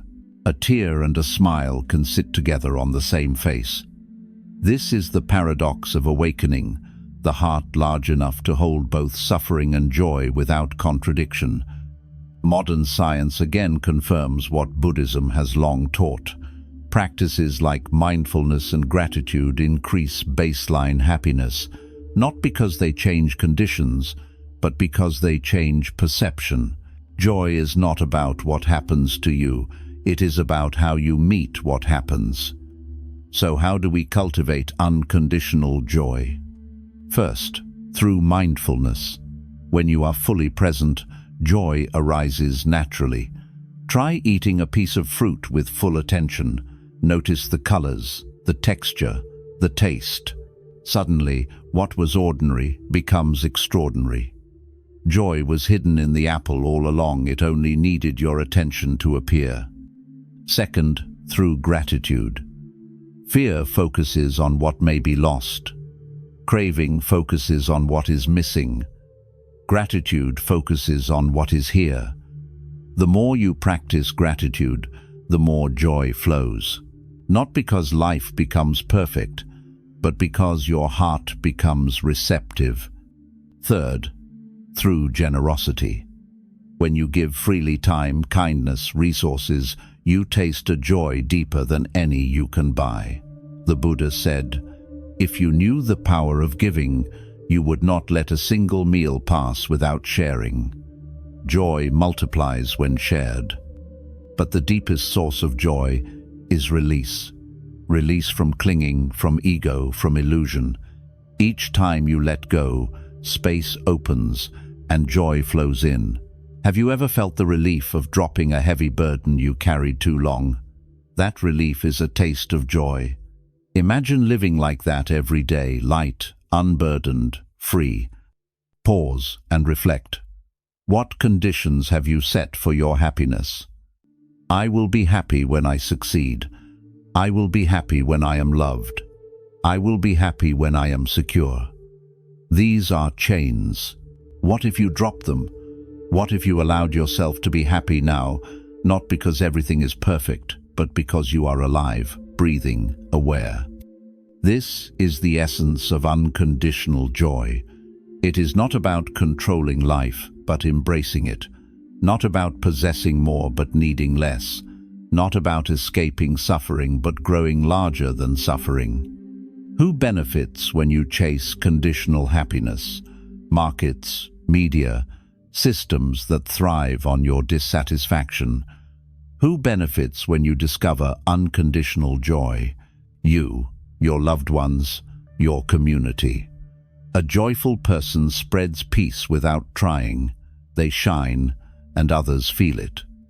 The Buddha once said, "Thousands of candles can be lit from a single candle, and the life of the candle will not be shortened. Happiness never decreases by being shared." Joy is like that. It does not run out. The more you give, the more it grows. So the question is not whether joy exists, it does. The question is whether you will continue chasing it in conditions that cannot last, or whether you will sit still, breathe, and discover it already within you. Unconditional joy is not a gift from outside. It is the nature of your awakened heart. When craving falls silent, when fear loosens, when anger dissolves, joy remains, because joy was always there. And as we continue, we will see how discipline, the practice of ethical conduct, restraint, and training protects this joy. For without discipline, joy is fleeting. With discipline, joy becomes a way of life. The modern world equates freedom with doing whatever you want. Eat what you crave, say what you feel, buy what you desire, chase every impulse. But the Buddha turned this definition upside down. Real freedom is not indulging every craving, it is being free from craving. And the path to such freedom is discipline. At first, this sounds like a paradox. How can rules create freedom? How can restraint lead to liberation? Yet reflect for a moment. Does indulging every impulse make you free, or does it enslave you? The addict who cannot resist a drink, the person chained to their phone, the one consumed by anger or greed, are they free? No, they are prisoners of desire. Discipline is not punishment, it is training. Just as a musician practices scales, just as an athlete trains daily, so too the mind requires practice. The Buddha gave precepts not as commands, but as tools, practical guidelines that protect the heart from suffering and cultivate clarity. Consider the 5 precepts. Refrain from killing, stealing, sexual misconduct, false speech, and intoxicants. On the surface, these look like restrictions. But look deeper. Each is a safeguard. To avoid killing is to cultivate compassion. To avoid stealing is to cultivate generosity. To avoid false speech is to cultivate truth. To avoid intoxicants is to protect mindfulness. These are not chains, they are shields. Think of a river. Without banks, the water floods chaotically, destroying everything. With banks, the river flows steadily, nourishing life. Discipline is the riverbank of freedom. Without it, energy scatters. With it, energy flows toward awakening. But society mocks discipline. We are told rules are outdated, restraint is weakness, indulgence is progress. Do what you want, culture screams. And yet, what do we find in a society without discipline? Addiction, exploitation, corruption, violence. Who benefits from your lack of discipline? Corporations that profit from excess. Politicians that exploit chaos. Who suffers? You, your family, your community. Pause and reflect. What habits enslave you now? What impulses pull you out of integrity? What would change if you lived with discipline not as repression, but as alignment with your highest values? Discipline also means consistency. Awakening is not achieved in one burst of effort, but in steady practice. The Buddha compared it to training an ox. Pull gently, daily, patiently, and the ox learns. But pull violently or sporadically, and it resists. In the same way, daily mindfulness, daily ethical living, daily compassion, these build the strength of freedom over time. Modern psychology agrees. Habits shape destiny. Willpower alone cannot sustain change, but consistent discipline can. Small acts, repeated, create new pathways. Discipline is not dramatic, it is steady, and in its steadiness lies liberation. But discipline must be rooted in wisdom, not fear. If you follow precepts merely to avoid punishment or to earn reward, you remain trapped in duality. True discipline is joyful. It is chosen because it aligns with truth. The Buddha's followers did not obey, they practiced. This difference is profound. Obedience is external, practice is internal. Think of food. You can eat mindlessly, indulging every craving, and feel sick, or you can eat with mindfulness and discipline, choosing what nourishes, stopping when full and feel light, alive, free. The discipline of mindful eating is not deprivation, it is freedom from compulsion. Discipline also protects joy. Imagine a garden. Without care, weeds invade, pests devour, chaos reigns. With discipline, watering, pruning, patience, the garden flourishes. Your mind is the same. Discipline is gardening for the soul. Ask yourself, what would your life look like if you lived with discipline in speech? No lies, no gossip, no words meant to wound. How would your relationships transform? What would your life look like with discipline in consumption? No intoxicants, no addictive scrolling, no mindless excess. How much clarity would return? This is why discipline is called the discipline of freedom. It does not bind, it frees. It frees you from the tyranny of impulse, from the chains of habit, from the illusions of craving. It frees you to live in alignment with wisdom and compassion. But discipline is not perfection. You will stumble. You will break precepts. You will fail. The key is not to collapse in guilt, but to return with humility. Each return strengthens the path. Each failure, seen clearly, becomes fuel for growth. The Buddha himself spoke of the middle way, avoiding both indulgence and extreme austerity. Discipline is not self-punishment, it is balance. Too loose, and the string makes no music. Too tight, and it breaks. Discipline is tuning the string of life to harmony. Pause here. Reflect. Where in your life is the string too loose? Where is it too tight? Where can discipline bring balance, clarity, freedom? Remember this. Without discipline, freedom is a fantasy. With discipline, freedom becomes reality. You are no longer a slave to craving, anger, or ignorance. You are guided by wisdom, grounded in compassion, protected by practice. The Buddha taught, just as a solid rock is not shaken by the storm, so the wise are not moved by praise or blame. That solidity comes from discipline, the steady training that anchors freedom in daily life.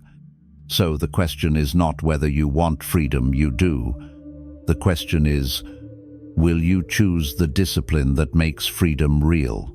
Or will you continue mistaking indulgence for liberty while remaining enslaved to craving? And as we continue, we will turn to right view, the lens through which all practice is guided. For without right view, discipline risks becoming rigid. But with right view, it becomes the pathway to wisdom itself. Every path begins with vision. If you walk in the wrong direction, effort only takes you further from the goal. In Buddhism, this first step is called right view. It is the compass of awakening, the lens through which you see life. Without right view, practice becomes mechanical. With it, every breath, every step, every act is aligned with truth. Right view does not mean blind belief in dogma.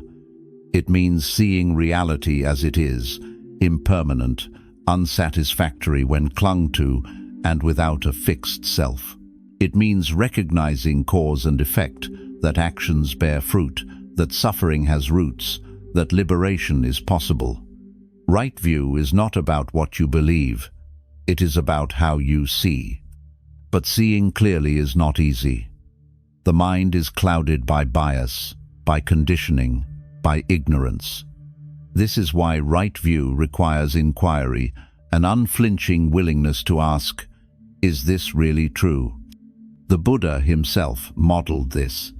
He urged followers not to accept his words blindly, but to test them as gold is tested by fire.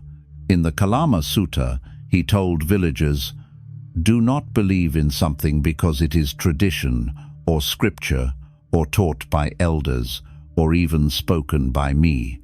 Believe only when you see clearly for yourself that it leads to peace, compassion, and freedom. This is radical. No other teacher of his time invited such questioning. Think of how rare this spirit is in today's world. We live in an age of information overload, where voices compete for your belief. Politicians insist on their narratives. Influencers sell their truths. Corporations manufacture desires. To question is discouraged. To obey is rewarded. But right view demands the opposite. Question everything. Consider your own life. How many assumptions do you carry without testing? Success equals wealth. Love equals possession. Happiness equals constant pleasure. These are cultural scripts, not universal truths. And yet they guide choices, create suffering, shape entire lives. Right view begins when you pause and ask, is this true?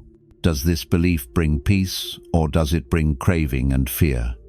This is where Buddhism meets critical thinking. Both demand courage to challenge appearances. Both ask you to look deeper than slogans, to test with experience, to doubt illusions. But Buddhist inquiry goes further. It does not stop at external systems, it pierces into the self. Who am I? What is this I defend? Is it permanent or just a story? Few dare to ask such questions because the answers dismantle the very foundation of ego. And yet, this is freedom. The person who never questions lives as a puppet pulled by habit, culture, fear. The one who questions begins to cut the strings. Right view also means seeing through extremes. The Buddha rejected eternalism, the belief in an unchanging self or destiny, and nihilism, the belief that nothing matters. Both are distortions. Right view sees the middle. Actions matter, but nothing is fixed. Life is meaningful, but not permanent. This balance is wisdom. Pause and reflect. What beliefs trap you in extremes? Do you secretly believe you can control everything, that permanence is possible? Or do you secretly believe nothing matters, that despair is truth? Right view challenges both. It invites you to stand in the middle, not clinging, not collapsing, but awake. But right view is not merely intellectual, it is lived. You can recite Buddhist truths endlessly and still suffer if your actions contradict them. Right view must inform how you speak, how you consume, how you respond. For example, if you truly see interconnection, how could you exploit others? If you truly see impermanence, how could you cling to possessions? If you truly see non-self, how could you live only for ego? Modern psychology again aligns with this. Cognitive distortions, black and white thinking, catastrophizing, personalization are simply wrong views. They create suffering not because life is cruel, but because perception is distorted. Correct the view, and suffering lessens. This is why inquiry is essential. Without inquiry, wrong views harden into dogma. With inquiry, even long-held illusions can dissolve. But inquiry requires humility. You must admit, I may be wrong. My certainty may be ignorance in disguise. This humility is not weakness, it is wisdom. Think of Socrates, who said, "The only true wisdom is in knowing you know nothing." The Buddha's path echoes this. To admit ignorance is the beginning of insight. To cling to certainty is the continuation of delusion. So ask yourself, what beliefs are you most certain of? Could they be illusions? Do they truly lead to peace, or do they deepen suffering? Right view is not about finding the final answer. It is about staying open, curious, awake. It is about practicing inquiry as a way of life. Each moment becomes a question. What is happening? Is it impermanent? Does clinging to it create suffering? This questioning does not paralyze, it liberates. Who benefits when you live without right view? Those who exploit your ignorance. Who benefits when you live with right view? You and everyone you touch, because right view does not just free you. It ripples outward, shaping speech, action, livelihood, and community. The Buddha said, "All things are preceded by the mind. If one speaks or acts with a pure mind, happiness follows like a shadow that never departs." Right view purifies the mind at its root. Without it, practice is blind. With it, every step leads closer to awakening. So the question is not whether you hold views you do. The question is, are they right views that free or wrong views that bind? And do you have the courage to keep asking, again and again, is this really true? As we move forward, we will explore the Eightfold Path itself, the complete map of liberation, of which right view is the first step. For it is not enough to see clearly, we must also live clearly. The Buddha did not leave us with diagnosis alone. He did not say merely, life is suffering. He offered a treatment, a way through the storm, a map to freedom. This map is the Noble Eightfold Path, 8 interwoven practices that, when lived together, dismantle ignorance, craving, and suffering at the root. Think of the path as a wheel. Each spoke supports the others, and together they move life toward liberation. Remove one, and the wheel weakens. But turn them all, and the wheel rolls steadily forward. The Eightfold Path is divided into 3 trainings: wisdom, ethical conduct, and mental discipline. These are not abstract categories, they are practical steps lived daily. Mot, right view, samadhi, the beginning and the foundation, to see clearly that life is impermanent, that suffering arises from craving, that liberation is possible. Without right view, effort is wasted. With it, every step aligns with truth. To, right intention, sama, sankappa. View must shape intention. It is not enough to know suffering arises from greed, hatred, and delusion. You must resolve to let them go. Right intention means living with renunciation instead of greed, goodwill instead of hatred, and clarity instead of ignorance. It is the inner compass that directs your life toward compassion and wisdom. Tris. Right speech, samavata. Words are powerful. They can heal or harm, liberate or enslave. Right speech means abstaining from lies, slander, harsh words, and idle chatter. But more than restraint, it is active, speaking truth with kindness, using words to build, not break. Imagine the transformation if every word you spoke today came from compassion. Chetri. Right action, samma, kammanta. Ethics lived in the body. Avoid killing, stealing, sexual misconduct. But again, it is more than avoidance, it is acting with respect for life, with honesty, with integrity. Right action is morality in motion. Pietzi. Right livelihood, sama aiva. How you earn matters. Work that exploits, destroys, deceives cannot lead to freedom. Right livelihood means choosing a path that does not harm others, that supports life rather than diminishes it. Imagine a world where livelihood was measured not by profit but by compassion. These 3 speech, action, livelihood form the foundation of ethical conduct. They are the soil in which wisdom and meditation can grow. Without ethics, practice collapses into hypocrisy. Seshi. Right effort, sama, vayama. The mind is a field, and effort is the gardener. Right effort means cultivating wholesome states and abandoning unwholesome ones. Prevent anger, nurture kindness. Prevent distraction, nurture mindfulness. This is not about forcing the mind, but about steady, joyful cultivation. Septini.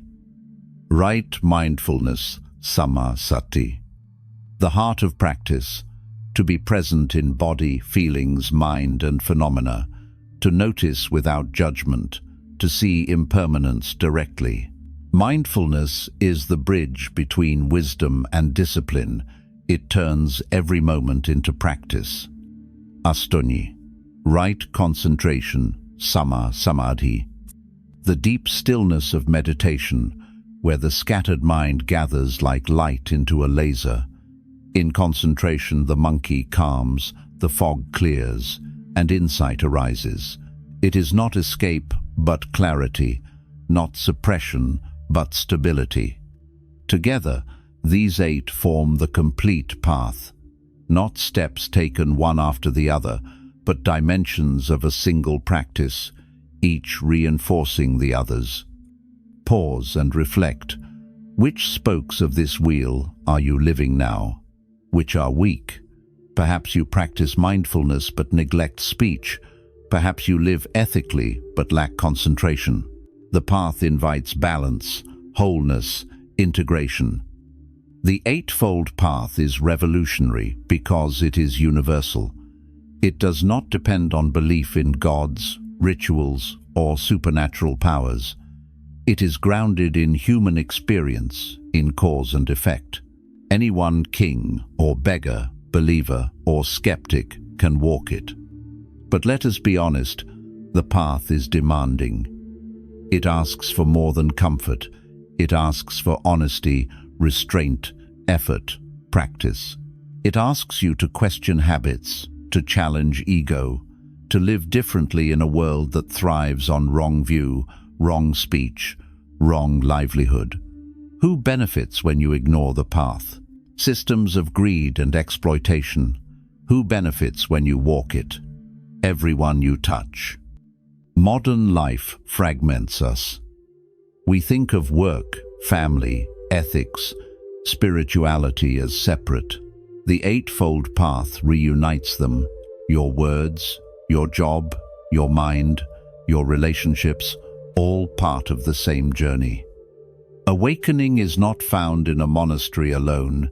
It is found in how you live every moment. The Buddha called this path the middle way, avoiding indulgence and self-torture, balancing wisdom, ethics, and meditation. It is not about extremes, but harmony. Not about rejecting life, but transforming it. So ask yourself, are you walking in circles, driven by craving, anger, and ignorance? Or are you turning the wheel of the path, step by step, toward freedom?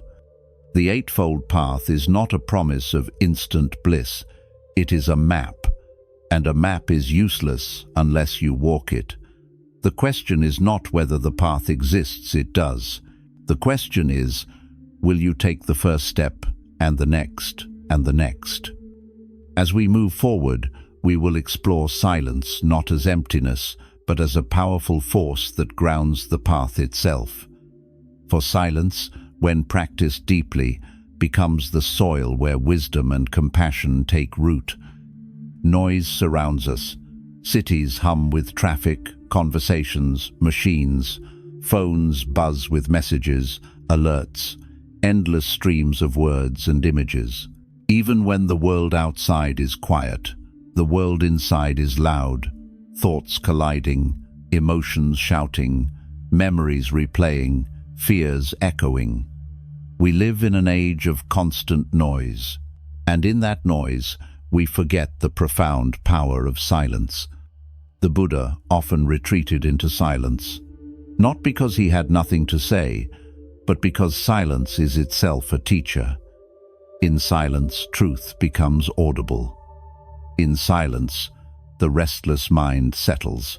In silence, the heart hears what words can never capture. But in our culture, silence is feared. To pause in conversation feels awkward. To sit without music feels unbearable. To be alone with your thoughts feels dangerous.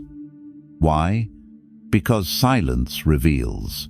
It strips away distractions and confronts you with yourself. The ego thrives in noise. It trembles in silence. Think of your own life. How often do you fill silence instantly, turning on the TV, checking the phone, talking to avoid discomfort?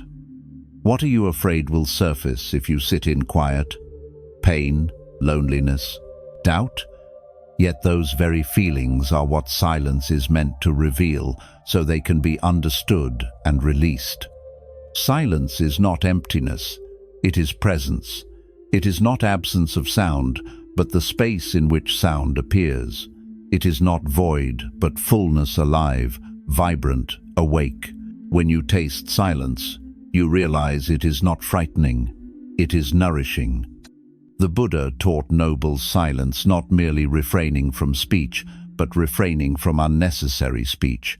Words used with purpose can heal. Words used without awareness scatter the mind.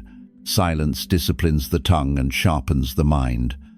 Imagine if half the words spoken in anger or gossip were replaced with silence, how much suffering would be spared? Modern science echoes this.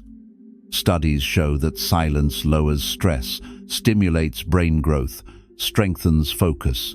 Even 2 minutes of silence can calm the nervous system more than relaxing music.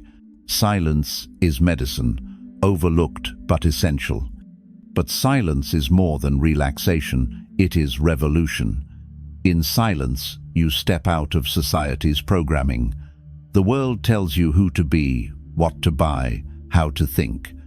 Silence interrupts that cycle. It gives you space to question, is this really true? Is this really me? Without silence, you are swept away by noise. With silence, you reclaim your mind. Pause here. Imagine sitting alone under a tree. The breeze moves gently, birds sing, the breath rises and falls. No distractions, no demands, no performances, just presence. In such moments, the boundary between you and the world softens. You realize the silence outside mirrors the silence inside, and in that stillness, peace dawns. This is why meditation is rooted in silence, not because sound is bad, but because silence allows the mind to hear itself.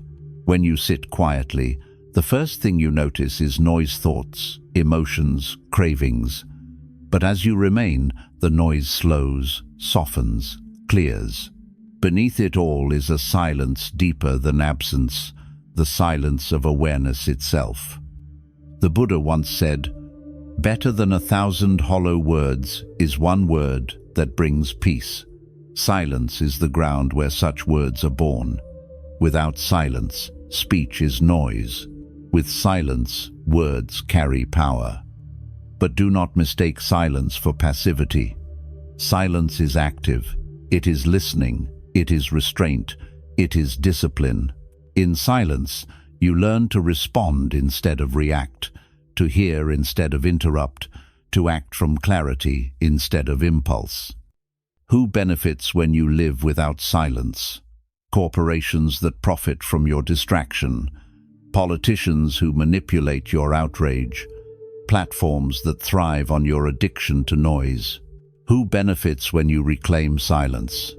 You, and through you, everyone you touch, because a silent mind is steady, compassionate, free. Think of water in a jar. Shake it, and it is cloudy. Let it sit, and it clears. Your mind is the same. Silence is the stillness that allows clarity to return. Without it, you live in turbulence. With it, you see clearly. So how can you cultivate silence? Start small. A few minutes each morning without devices, a walk without headphones, a meal eaten in quiet awareness. Gradually, silence becomes not emptiness to be feared, but sanctuary to be cherished. And extend silence beyond solitude. Practice noble silence in relationships. Instead of rushing to speak, listen deeply. Instead of filling gaps with chatter, allow space. Silence in communication is respect. Silence in community is harmony. Pause and reflect. When was the last time you truly tasted silence? Not just absence of noise, but presence of stillness. What did it reveal? What fears surfaced? What peace emerged? Remember this: silence is not an escape from life. It is the ground of life. It is the canvas on which every sound, every word, every act is painted. Without it, life is cluttered. With it, life becomes art. The Buddha's silence was not emptiness, but fullness. He sat in forests, in caves, in quiet villages, not to withdraw, but to awaken. His silence was not absence of care, but presence of clarity. It is available to you too, not someday, but now, in every breath, in every pause. So the question is not whether silence exists, it does. The question is whether you will enter it, whether you will allow it to teach you, whether you will let it cleanse and steady your mind. And as we move forward, we will turn to comparison, the subtle poison that erodes joy in modern life. For even in silence, the mind whispers, "Am I enough? Am I better? Am I worse?" To see through comparison is to discover contentment. The human mind has a dangerous habit. It measures itself against others. From childhood, we are taught to compare grades in school, trophies in sports, beauty in appearance, wealth in possessions. This habit seems natural, but it is poison. Comparison breeds envy, pride, insecurity. It turns life into a race with no finish line. The Buddha called this restlessness a form of suffering, because when you compare, you are never truly present. You are always ahead or behind, never here. If you are ahead, pride swells fragile, waiting to be toppled. If you are behind, envy burns painful, corrosive. Either way, peace is lost. Think of social media. It is a machine built on comparison. Every image, every post is curated to showcase a highlight, not reality. Yet the mind forgets this and compares anyway. You see someone's success and feel your failure. You see someone's beauty and feel your lack. You see someone's joy and feel your emptiness. Envy is triggered not by truth but by illusion. And who profits? Platforms that monetize your dissatisfaction. Pause and reflect. When was the last time you compared yourself to someone online? Did it bring peace or suffering? Did it inspire genuine growth, or did it fuel envy and doubt? Be honest. Comparison rarely uplifts. It mostly corrodes. But the Buddha offered an antidote: contentment. Contentment does not mean passivity or lack of ambition. It means appreciating what you have, who you are, where you stand, without constant measurement against others. It means recognizing that your path is yours alone, unique, unrepeatable, incomparable. Imagine a forest. The oak grows tall and strong. The bamboo bends gracefully in the wind. The lotus blooms in the mud. Each is perfect in its way. Does the oak envy the bamboo? Does the lotus compare itself to the pine? Only humans, trapped by ego, degrade themselves with endless measuring. But in truth, life is not a race. It is a garden where each being has its place. Comparison is rooted in ignorance of interconnection. We think we are separate, in competition. But Buddhism reveals, we are. Your success does not diminish me. Your joy does not steal mine. On the contrary, your happiness contributes to the whole. To rejoice in another's good fortune, mudita, sympathetic joy, is itself a source of happiness. Think of the relief. Instead of resenting others' success, you celebrate it. Instead of shrinking in envy, you expand in joy. Imagine scrolling through social media and instead of despair, feeling genuine gladness. May they be happy. May their success flourish. This flips comparison into liberation. But let us be honest, this takes training. The habit of comparison is deep. The mind is conditioned to measure, to compete, to seek validation. How do we break this? First, awareness. Notice when comparison arises. Catch the thought, they are better, or I am worse. Label it. This is comparison. Awareness weakens its grip. Second, gratitude. Shift focus from what you lack to what you have. Envy thrives on absence. Gratitude thrives on presence.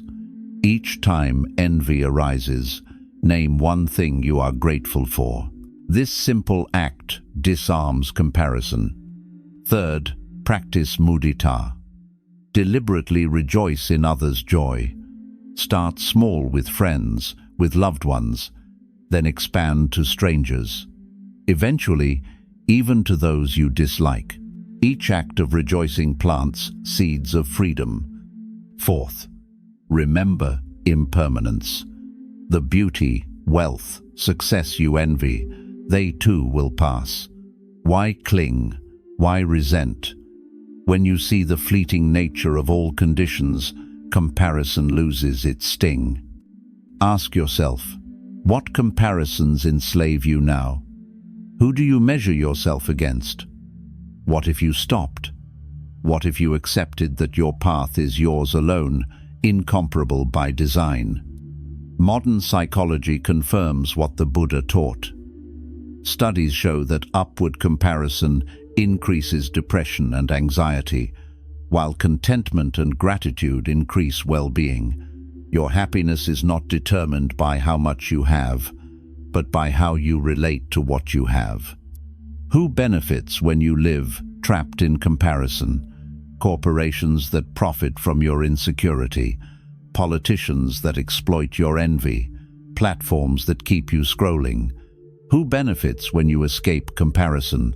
You. And not only you, your freedom spreads. Because when you stop competing, you can start connecting. The Buddha once said, "Contentment is the greatest wealth." Reflect on this. A millionaire tormented by envy is poorer than a beggar content with his bowl.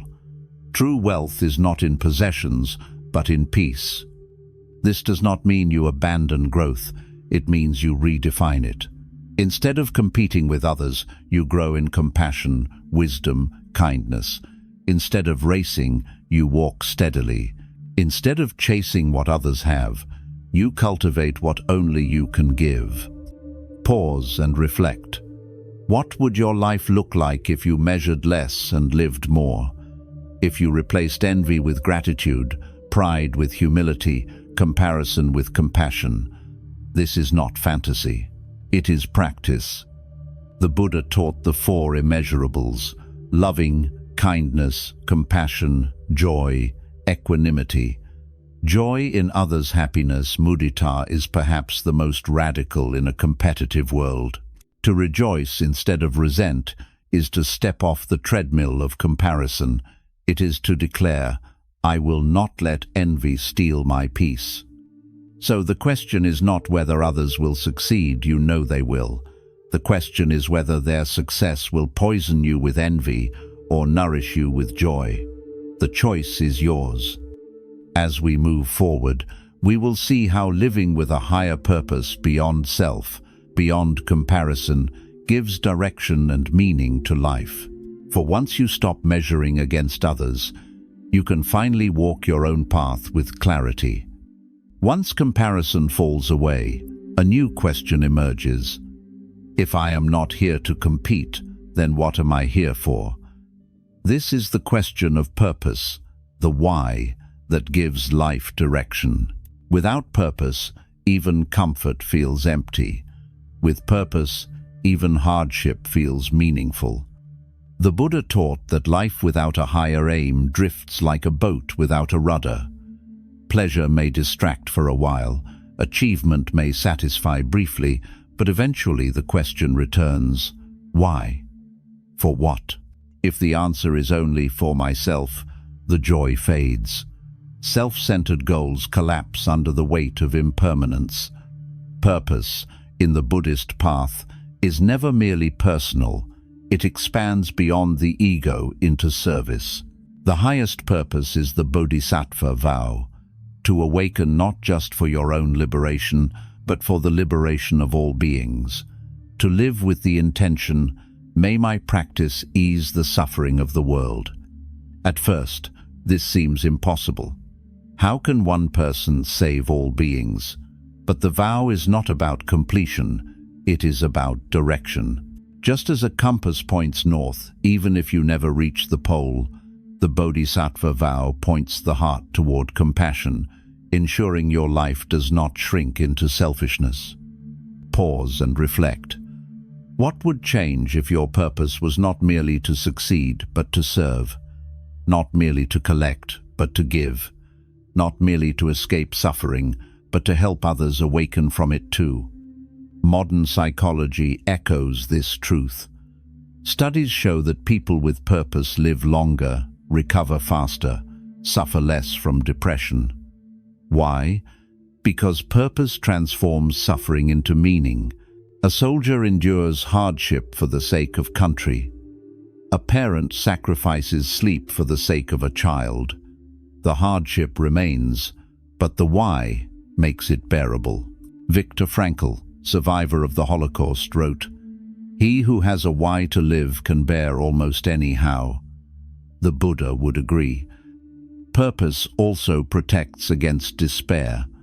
Without it, suffering feels pointless, random, cruel. With it, suffering becomes part of the path. The pain of practice, the effort of discipline, the loss of illusion, all find meaning when directed toward awakening. But purpose must be chosen consciously. Many drift into false purposes, chasing wealth, chasing fame, chasing status. These appear meaningful, but they collapse with time. When wealth fades, when fame vanishes, when status crumbles, what remains? True purpose must be rooted in what does not decay. Compassion, wisdom, love. The bodhisattva vow is radical because it redefines success. Success is not measured in possessions, but in kindness, not in power, but in service, not in ego, but in awakening.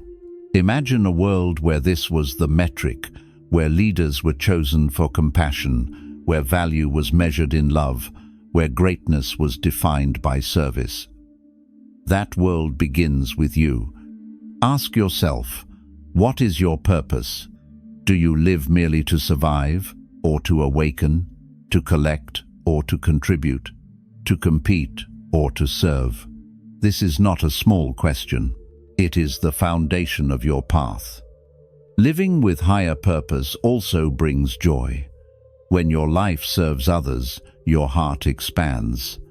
Selfish pleasure is small and fragile. Compassionate purpose is vast and resilient. Even in difficulty, you feel connected, meaningful, alive. But let us be honest, living with higher purpose demands sacrifice. It asks you to put aside some comfort, some ego, some convenience. It asks you to act when easier to stay silent, to give when easier to keep, to forgive when easier to hate. Yet each sacrifice is not loss, but liberation. For every time you loosen ego's grip, freedom grows. The Buddha himself embodied this. Though he attained awakening, he did not withdraw into isolation. He spent 45 years teaching, walking village to village, sharing the Dharma for the sake of others. His purpose was not comfort, but compassion, and through him, millions found freedom. This is the invitation of the Bodhisattva vow, not to be perfect, but to orient your life toward service. You may not end all suffering, but you can ease some suffering. You can bring light to one corner of the world, and that is enough. Pause and reflect. Who in your life needs your compassion right now? Who suffers that you can comfort? What action, however small, could you take today to reduce pain, to bring peace? Purpose is not abstract. It is lived in daily choices. Who benefits when you live without higher purpose? Systems that profit from your distraction. Who benefits when you live with higher purpose? Everyone. A purposeful person uplifts not only themselves, but all who encounter them. The Buddha once said, "Just as the great ocean has but one taste, the taste of salt, so too my teaching has but one taste, the taste of liberation." Higher purpose gives life that taste. Without it, even success is bland. With it, even failure is nourishing. So the question is not whether you will live with purpose, you already do. The question is, what is that purpose? Is it ego or awakening? Is it accumulation or compassion? Is it temporary or timeless? Remember this, a higher purpose does not make life easier, but it makes life meaningful, and meaning is deeper than pleasure, stronger than fear, greater than pain. As we continue, we will turn to suffering once again, not as curse, not as punishment, but as reality to be accepted fully. For acceptance is not defeat. Acceptance is the doorway to transformation. We spend much of life running from suffering. We distract ourselves with entertainment, drown pain in consumption, numb it with substances, bury it under denial. Yet no matter how far we run, suffering finds us through loss, through illness, through change, through death. The Buddha's first noble truth is unavoidable. Suffering exists. But here lies the deeper wisdom: accepting suffering does not increase its power, it weakens it. Why? Because resistance intensifies pain. Imagine being caught in quicksand.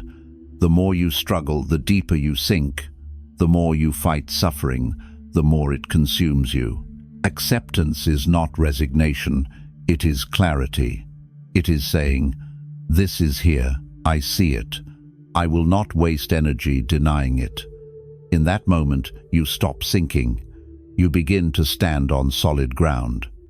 Modern psychology confirms this. Research shows that when people accept painful emotions instead of resisting them, they suffer less. Anxiety about anxiety makes it worse. Fear of fear amplifies it. But when you allow the experience to be, its grip loosens. The Buddha knew this centuries ago. What you cling to controls you. What you face begins to release you. Pause and reflect. What suffering in your life are you still denying? What grief, what fear, what disappointment do you keep pushing away? How much energy is spent in resistance? What if you simply allowed it to be there, without judgment, without shame? Acceptance does not mean passivity. It does not mean you stop seeking change or improvement. It means you begin from reality, not illusion. Only when you acknowledge a wound can you heal it. Only when you accept suffering can you transform it. Think of the Buddha's journey. As a prince, he was shielded from suffering. His father hid sickness, aging, and death from him. But when the young Siddhartha finally saw these truths, he did not collapse. He accepted them, and in that acceptance, he began the path to liberation. Suffering revealed reality, and acceptance revealed the way forward. Acceptance is also humility. It is admitting that you are not in control of everything. Bodies age, loved ones die, fortunes shift, nations fall. To demand permanence in an impermanent world is arrogance. Acceptance is wisdom, flowing with the river instead of fighting the current. But society resists this teaching. We are told never to give up, never to accept defeat, always to fight back. And yes, persistence has its place. But when persistence becomes denial of reality, it breeds suffering. You cannot win a war against impermanence. The only victory is acceptance. Acceptance also brings compassion. When you see suffering in yourself and allow it, you soften toward others. You realize everyone carries hidden pain, everyone struggles, everyone suffers. Instead of judgment, compassion arises. Acceptance of your suffering opens your heart to theirs. The Buddha compared life to a cart rolling over rough ground. If you expect smoothness, every bump feels unbearable. If you accept roughness as natural, you ride steadily. Acceptance is not cynicism. It is realism infused with peace. Ask yourself, what would change if you accepted the inevitability of suffering not as curse, but as teacher? Would you fear less? Would you cling less? Would you love more deeply, knowing every moment is fragile? Think of a flower. Its beauty is heightened by the knowledge that it will wilt. Think of a sunset. Its magnificence lies in its brevity. In the same way, life's preciousness is revealed by suffering. To deny suffering is to miss life's depth. To accept it is to live fully. But acceptance must be practiced. Begin small. Accept the discomfort of a long line. Accept the ache of a tired body. Accept the sting of disappointment. Each act of acceptance builds strength. Over time, even larger sufferings, grief, illness, aging, can be met with steadiness. Acceptance does not erase pain, but it removes the second arrow. Remember the teaching. The first arrow is the unavoidable pain of life. The second arrow is resistance, anger, denial, resentment. Acceptance pulls out the second arrow. Pain remains, but suffering lightens. Who benefits when you refuse acceptance? Corporations that sell escape, leaders who exploit fear, systems that profit from denial. Who benefits when you accept? You and everyone around you. Because acceptance brings calm, and calm ripples outward. The Buddha once said, "Suffering is certain, yet suffering can end." Acceptance is the doorway to that ending. Without acceptance, you live in illusion. With acceptance, you live in reality, and reality, though painful, is workable. Pause again. Reflect on the suffering you carry right now. Instead of pushing it away, whisper gently, "I see you. You are here. You too are impermanent." Feel how the grip loosens, how space opens. This is acceptance in practice. Remember this. Acceptance is not defeat. It is strength. It is the courage to face life as it is, not as you wish it to be. It is the first step to transformation, because only from truth can change arise. So the question is not whether you will suffer, you will. The question is whether you will deny and resist, or accept and awaken. And as we continue, we will explore what comes after acceptance, the joy of letting go. For when you release what you cannot keep, life becomes light, free, unburdened. We spend our lives accumulating. We collect possessions, achievements, titles, opinions, grudges. Each adds weight to our shoulders. At first, it feels like progress. More things, more status, more identity. But slowly, quietly, the burden grows heavy. We cling to what we cannot keep, and in that clinging, joy slips away. The Buddha's teaching offers a radical alternative. True happiness is not in holding more, but in letting go. Letting go sounds frightening. The ego trembles at the thought. It whispers, "If you release this, you will have nothing. If you stop clinging, you will lose yourself." But the truth is the opposite. Letting go does not leave you empty, it leaves you free. Imagine carrying a heavy stone. At first, you grip it tightly, afraid to drop it. But after miles of struggle, your arms ache, your back bends, your spirit weakens. Then, suddenly, you release it. The relief floods your body. The lightness is indescribable. The world looks brighter. Your step feels lighter. Nothing has been added. Joy came from subtraction. This is the joy of letting go. Not joy manufactured by possessions, but joy revealed when burdens are dropped. Consider anger. You carry resentment for years, replaying wounds, fueling bitterness. Who suffers? Not your enemy, you. The moment you forgive, the moment you release, peace returns.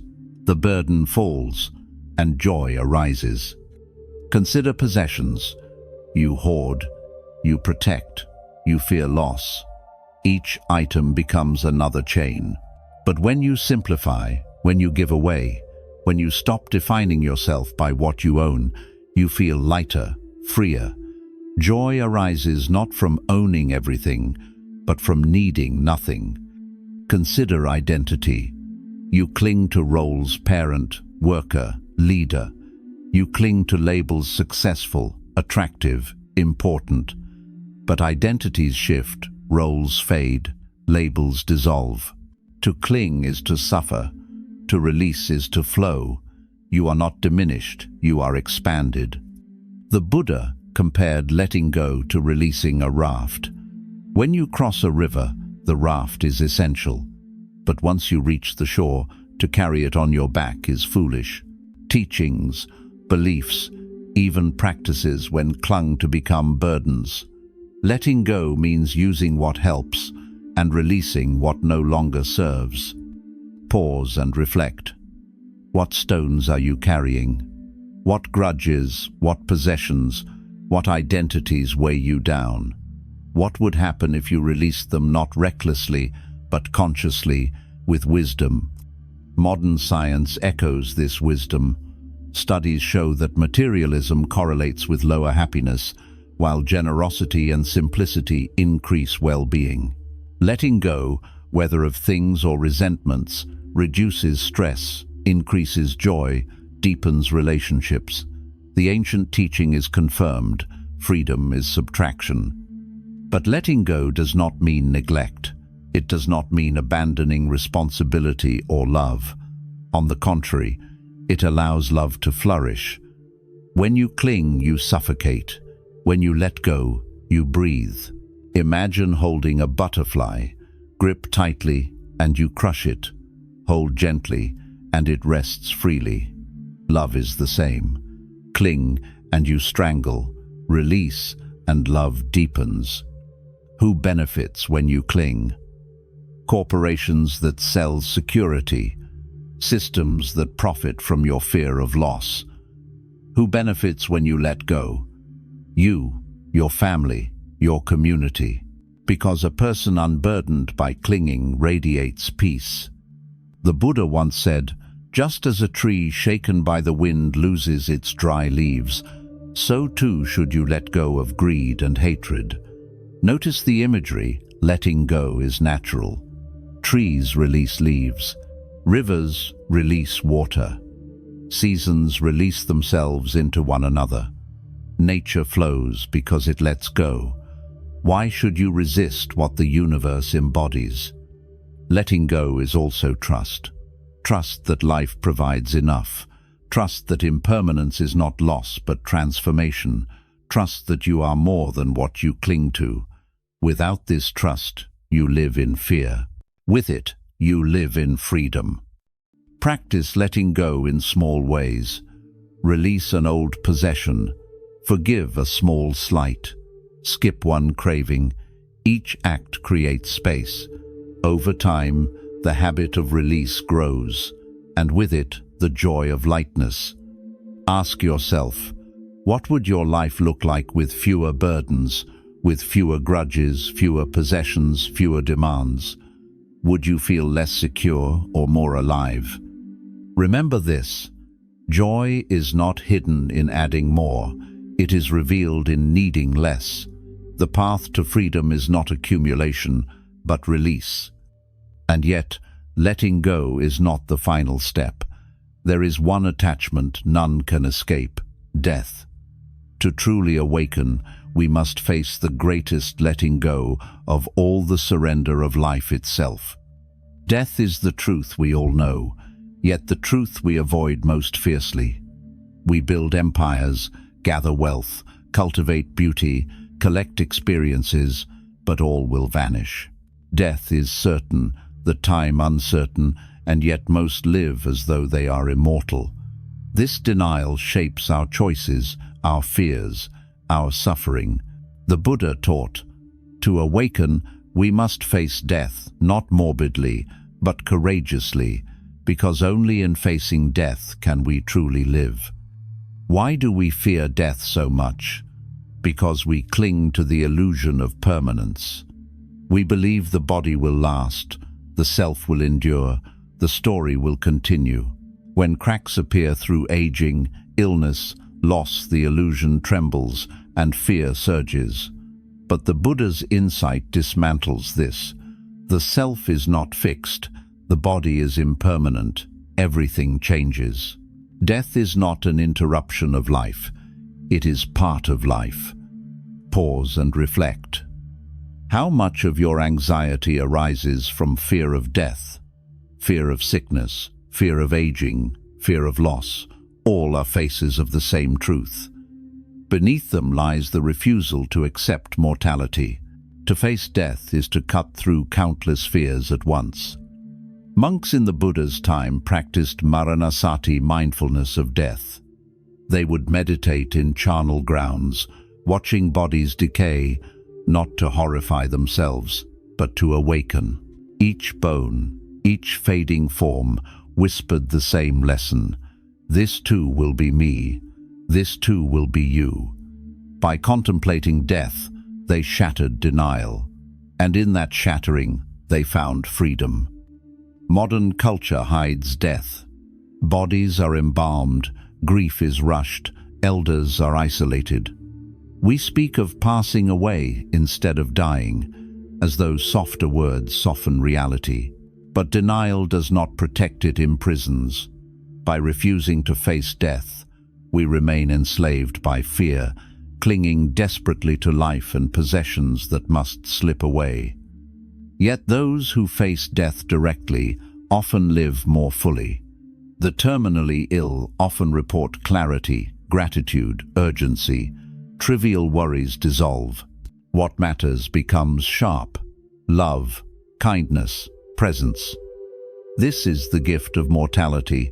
It strips illusion and reveals truth. The Buddha said, "Of all the footprints, that of the elephant is supreme. Of all contemplations, that of death is supreme." Why? Because death reminds us of impermanence more forcefully than anything else. It humbles the ego, softens greed, deepens compassion. To remember death is to remember that time is precious, fleeting, sacred. Ask yourself, if you had 1 year to live, how would you change? If you had 1 month, 1 day, would you cling as much? Would you compare as much? Or would you forgive more, love more, live more presently? Death reveals what matters most, if you dare to look. But facing death is not only personal, it is universal. Everyone you love will die. Everyone you resent will die. Everyone who harms you will die. We all share the same fate. To see this is to grow in compassion. How can you hate deeply when you know your enemy is as fragile as you, as mortal as you? How can you waste life in bitterness when time is so short? The Buddha compared life to a dewdrop on a blade of grass, brilliant, beautiful, but gone by morning. This fragility is not tragedy, it is wonder. Each moment becomes precious because it will not return. Each breath becomes sacred because it is finite. But let us be honest. Contemplating death is uncomfortable. The ego resists. It clings to denial, to distraction. Yet denial does not prevent death. It only prevents life. To face death is not to collapse. It is to awaken. It is to live with urgency, clarity, gratitude. Think of a candle. The flame burns brighter when you know it will end. Think of music. A song is moving because it ends. Life is the same. Its impermanence is its beauty. Who benefits when you fear death? Systems that profit from your desperation to stay young, to appear immortal, to cling to possessions. Who benefits when you face death? You and everyone you love. Because when you accept death, fear loosens, love deepens, presence sharpens. The Buddha himself faced death serenely. In his final words, he reminded his disciples, "All conditioned things are subject to decay. Strive on with diligence, not despair, but clarity, not fear, but courage." His death was not defeat, but teaching the last lesson of impermanence. So what does it mean for you? It means living with death in mind, not as obsession, but as guide. Each decision weighed against mortality. Will this matter on my deathbed? Does this lead to peace or to regret? This perspective reshapes life. Small annoyances shrink, love expands, meaning sharpens. Pause and reflect. What attachments would you release? if you truly remembered death? What grudges would you forgive? What kindness would you offer today? Death is not the end of practice, it is the ultimate teacher of practice. Remember this: death is certain, the time is uncertain. Between those two truths lies freedom. Each moment could be your last. Each breath could be your gift. To live with this awareness is to live awake. And as we move forward, we will explore how awakening does not require retreat from ordinary life. Daily actions, walking, eating, working, become the very ground of enlightenment. For once you have faced death, you are ready to live fully. Many imagine awakening as something far away, hidden in mountains, reserved for monks, achieved only after years of seclusion. They picture enlightenment as lightning striking under a sacred tree, a mystical experience separate from ordinary existence. But the Buddha's teaching is far more radical. Awakening is not escape from daily life. It is daily life, lived fully with awareness. When you eat, eat. When you walk, walk. When you work, work. This simplicity sounds almost insulting to the intellect. But in truth, it is liberation. Because most people do not eat, they scroll while chewing. They do not walk, they plan while moving. They do not work, they fantasize about being elsewhere. Daily life slips away because the mind is never present. Awakening is the return. Think of eating. The Buddha instructed monks to eat mindfully, not for indulgence, not for distraction, but as practice. Each bite a meditation on gratitude, impermanence, interconnection. Consider, the grain of rice required rain, soil, sun, countless hands. In each bite, the whole universe is present. To eat without awareness is to waste life. To eat with awareness is to awaken into being. Think of walking. Most rush, lost in thought, impatient to arrive. But mindful walking transforms each step. The ground supports you, the breath moves with you, the body flows in rhythm with life itself. A single mindful step can reveal the miracle of being alive. Thich Nhat Hanh called it walking as if kissing the earth with your feet, awakening in each step. Think of working. For most, work is burden, endured only for reward. But with awareness, work becomes practice. Sweeping the floor, typing an email, building a home. Each can be meditation if done with full presence. Work, then, is not drudgery, but service. Not distraction, but Dharma in action. Pause and reflect. How much of your life is wasted in absence? How many meals eaten without tasting? Conversations heard without listening? Moments lived without noticing? Awakening does not require a new life. It requires a new way of living this life. This is why the Buddha emphasized mindfulness not only in meditation, but in every activity. To sit on the cushion is training. To live in the world is the test. Without daily mindfulness, meditation risks becoming escape. With it, every moment becomes awakening. Who benefits when you live absent from your life? Corporations that profit from your distraction. Systems that thrive on your automation. Who benefits when you live awake? You, your loved ones, your community, because presence spreads. A mindful parent nurtures mindful children. A mindful worker transforms the workplace. A mindful citizen reshapes society. But daily awakening is not automatic. It takes intention. Begin with small practices. Eat one meal in silence, walking slowly, tasting fully. Breathe 3 times before answering the phone. Listen to a friend without planning your reply. Each act is ordinary, yet sacred. Over time, the boundary between practice and life dissolves. Meditation is not something you do, it is the way you live. This is awakening, not an escape to a cave, but a return to the kitchen, the street, the workplace, with presence. The Buddha once said, "If you cannot find truth where you are, where else do you expect to find it?" Truth is not hidden. It is in the rice you chew, the breath you breathe, the ground you walk. To overlook the ordinary is to miss the extraordinary.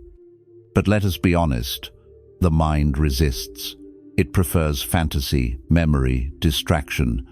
Presence feels boring, even uncomfortable. This is why daily awakening is radical. It breaks habits, interrupts autopilot, forces you to live consciously. And living consciously reveals both joy and pain. Yet both are part of awakening. Consider this: when you are present, you taste food more deeply, but you also feel loneliness more sharply. When you listen fully, you hear beauty more clearly, but also sorrow more honestly. Awakening is not about comfort, it is about truth. Presence reveals all, but only when you see all can you be free. Pause here. Ask yourself, what daily act could you transform into practice today? Washing dishes, walking to the bus, typing on a keyboard. Choose one. Do it with full attention. Notice the shift. Notice the life return to you. Daily awakening is also protection. A distracted mind is vulnerable to craving, anger, ignorance, but a mindful mind is resilient.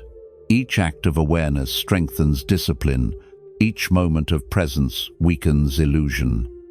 Over time, suffering loses its grip, not because life is easier, but because you are awake. The Buddha compared daily mindfulness to tuning a lute. Too loose, the string makes no sound. Too tight, it snaps. Daily practice is tuning balanced, steady, gentle. Not rigid discipline, not careless neglect, but harmony in ordinary acts. Who benefits from your awakening in daily life? Everyone you touch, the smile you give, the patience you show, the peace you radiate, they ripple outward. Awakening is contagious.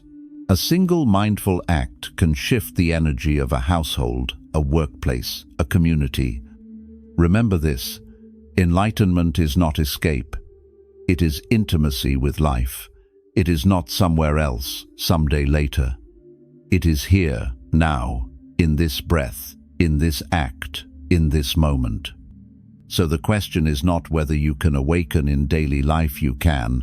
The question is whether you will pay attention, whether you will reclaim the ordinary as sacred, whether you will live now instead of waiting for later. And as we continue, we will see how awakening is not a final destination, but an endless journey, each step, each day, an opportunity to deepen, to grow, to serve. We love endings. Our culture thrives on them: graduation, retirement, achievement, completion. We imagine a day when we will finally arrive, free of problems, free of struggle, perfectly happy, perfectly safe. But the Buddha's teaching offers a sobering truth. There is no final arrival, only the path itself. Awakening is not a destination to be reached and crossed off. It is a journey without end, unfolding moment by moment, breath by breath. Why does this matter? Because illusion of arrival is itself a trap. We think, when I earn enough, I'll be content. When I find love, I'll be whole. When I awaken, I'll be done. But each milestone, once reached, reveals the next. Arrival recedes like the horizon. You walk and walk, yet it moves further away. The endless chase is suffering. The Buddha compared practice to rowing across a vast ocean. Each stroke matters, each stroke moves you, but the shore of perfection never appears. And yet the rowing itself transforms you.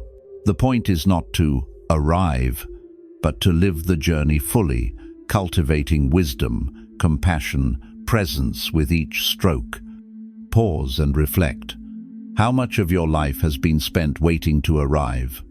Waiting for the right job, the right partner, the right conditions, the right version of yourself. And how much life have you missed while waiting? The Buddha's path whispers, stop waiting. This moment is the path. This breath is the practice. But let us be honest, we crave completion. The ego longs to declare victory, to secure identity. I am enlightened, I am done. Yet clinging to such identity is just another form of suffering. The Buddha himself, even after awakening, did not stop practicing. He meditated daily, lived mindfully, embodied compassion. Why? Because awakening is not an event frozen in time, it is a way of living, renewed each moment. Think of health. You do not exercise once and declare yourself fit forever. Health is maintained by ongoing practice, movement, rest, nourishment, balance. Awakening is the same. It is the health of the spirit, cultivated daily, never finished. This is why Buddhism emphasizes beginner's mind. No matter how long you have practiced, approach each moment as new, fresh, alive. Beginner's mind protects against arrogance and stagnation. It keeps the path alive. The moment you think, I have arrived, practice dies. The moment you remember, I am always learning, practice deepens. Modern life deceives us with quick fixes and final solutions. 10 steps to happiness, 5 hacks to success, 1 secret to enlightenment. But the truth is harder, yet more beautiful. There is no shortcut, only the endless path, and that is enough. Because each step is awakening, if walked with awareness. Who benefits when you believe in final arrival? Marketers who sell promises, teachers who claim perfection, systems that profit from your endless chase. Who benefits when you embrace the endless journey? You and all beings you touch, because you stop chasing fantasies and start living reality. The endless journey is not exhausting, it is liberating. Because you no longer demand a finish line, you can finally rest in the walking itself. Imagine hiking in the mountains. If you obsess only about reaching the peak, each step feels like burden. But if you release the peak and savor the trail, each flower, each bird, each breath, the journey becomes joy. Awakening is like that. The joy of walking, not the anxiety of arriving. The Buddha said, better to travel well than to arrive. To travel well means to practice consistently, patiently, compassionately. To arrive, at least in the way the ego imagines, is impossible. Pause again. Ask yourself, what would change if you stopped waiting for arrival? What if you accepted that this moment, imperfect and fleeting, is the practice itself? Would you relax? Would you awaken? The endless journey also means endless growth. There is no ceiling on compassion, no limit to wisdom, no final boundary of love. Each day offers new lessons, new challenges, new opportunities to deepen. Instead of discouragement, this can inspire awe. The path is infinite, and therefore your potential is infinite. But endless does not mean aimless. The path has direction, away from greed, hatred, and ignorance, toward wisdom, compassion, and freedom. You may never arrive, but you can walk steadily. Each step matters. Each step changes the world. Consider this. Even the Buddha's disciples continued practicing until their final breath. They did not retire from mindfulness, did not graduate from compassion. They lived the path as journey, not destination. Their lives remind us, enlightenment is not an award, it is a way of being. And what about you? What habits are you waiting to end before you begin? What milestone are you waiting to reach before you live? Can you see that waiting is itself the obstacle? Life is not later. Life is now. The path is not tomorrow. The path is this moment. This is why Buddhism calls itself a practice, not a perfection. Practice is alive, ongoing, forgiving. You practice today, you stumble, you return tomorrow. No final exam, no graduation, no ending. Only the endless opportunity to begin again and again and again. So remember this, the path is endless, but that is not despair, it is freedom. Because in the endlessness, you are released from the pressure of arrival. You can breathe, you can walk, you can live. And as we continue, we will explore the power of community, why walking the path together as Sangha strengthens practice. For though the journey is endless, it is not meant to be walked alone. No one awakens alone. The image of the solitary sage, enlightened on a mountain far from the world, is only half the truth. The Buddha himself, after awakening under the Bodhi tree, did not remain in isolation. He sought out companions, shared the Dharma, and built a community, the Sangha. Why? Because practice is not sustained in solitude alone. It flourishes in the soil of community. The Sangha is one of Buddhism's three jewels: Buddha, Dharma, Sangha. Without Sangha, the jewels are incomplete. The Dharma is the teaching, the Buddha is the example, but Sangha is the living field where wisdom and compassion take root in daily life. To walk the path without Sangha is possible, but it is like trying to row a boat alone against a strong current. With Sangha, the current is shared, the rowing is lighter, the journey steadier. Think of your own struggles. How often have you resolved to change, eat mindfully, meditate daily, speak kindly only to falter when alone? But when you practice with others, the shared intention strengthens you. Their presence reminds you, supports you, lifts you when you stumble. The Buddha said, "Admirable friendship, admirable companionship, admirable camaraderie is actually the whole of the holy life." Notice the weight of those words. Not part of the holy life, the whole. Because friends in Dharma hold you accountable, encourage your practice, mirror your blind spots, and embody compassion when you forget. But let us be honest. Community is not always easy. People carry egos, wounds, differences. Even in Sangha, conflict arises.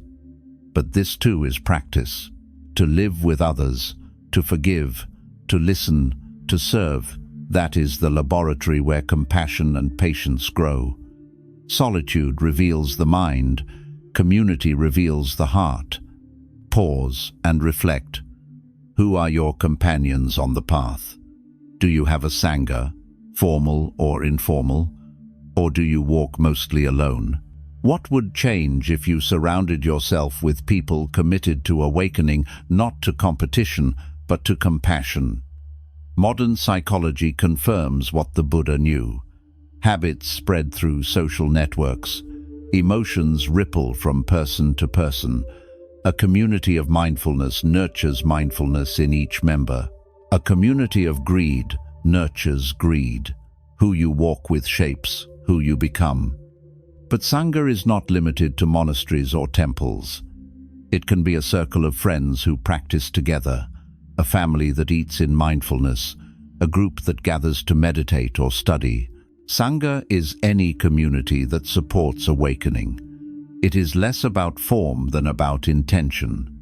Consider the power of shared silence. Sitting alone, your mind may wander. Sitting in silence with others, the collective stillness strengthens your own. Consider shared chanting.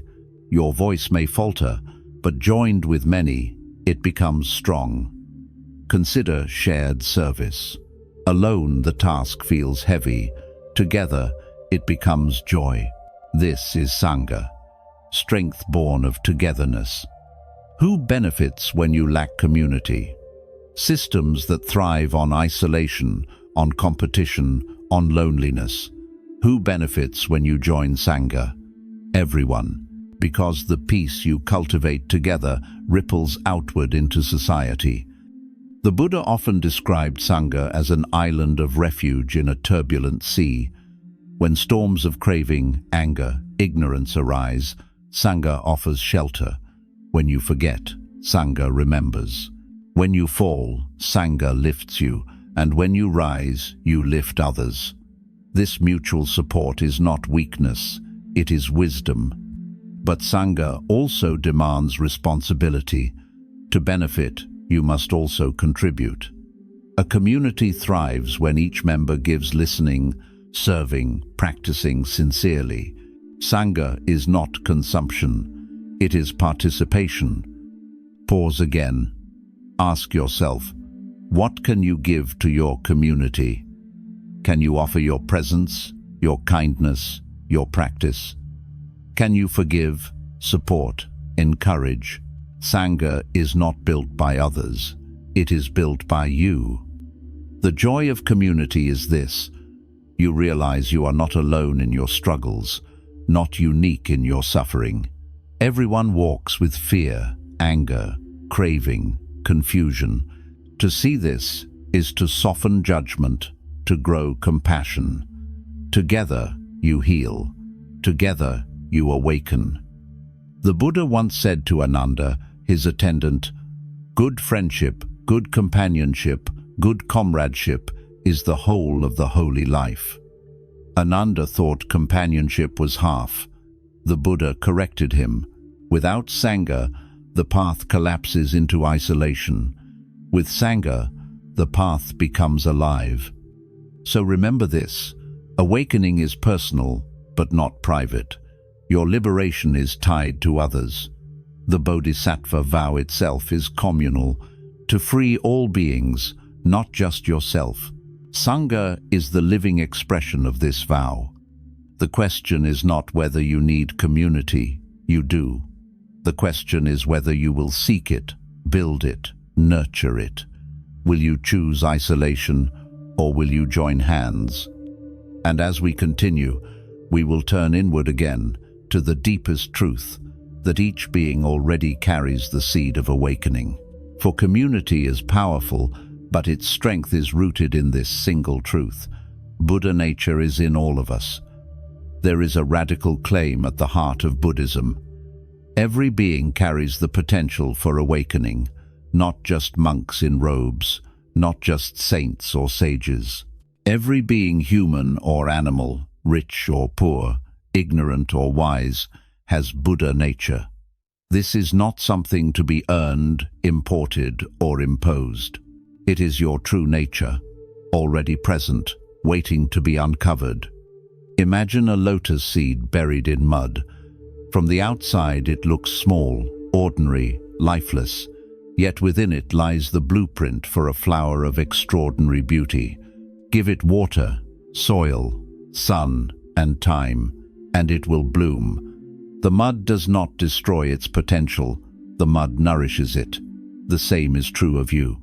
No matter how much ignorance, anger, or craving surrounds you, the seed of awakening remains untouched.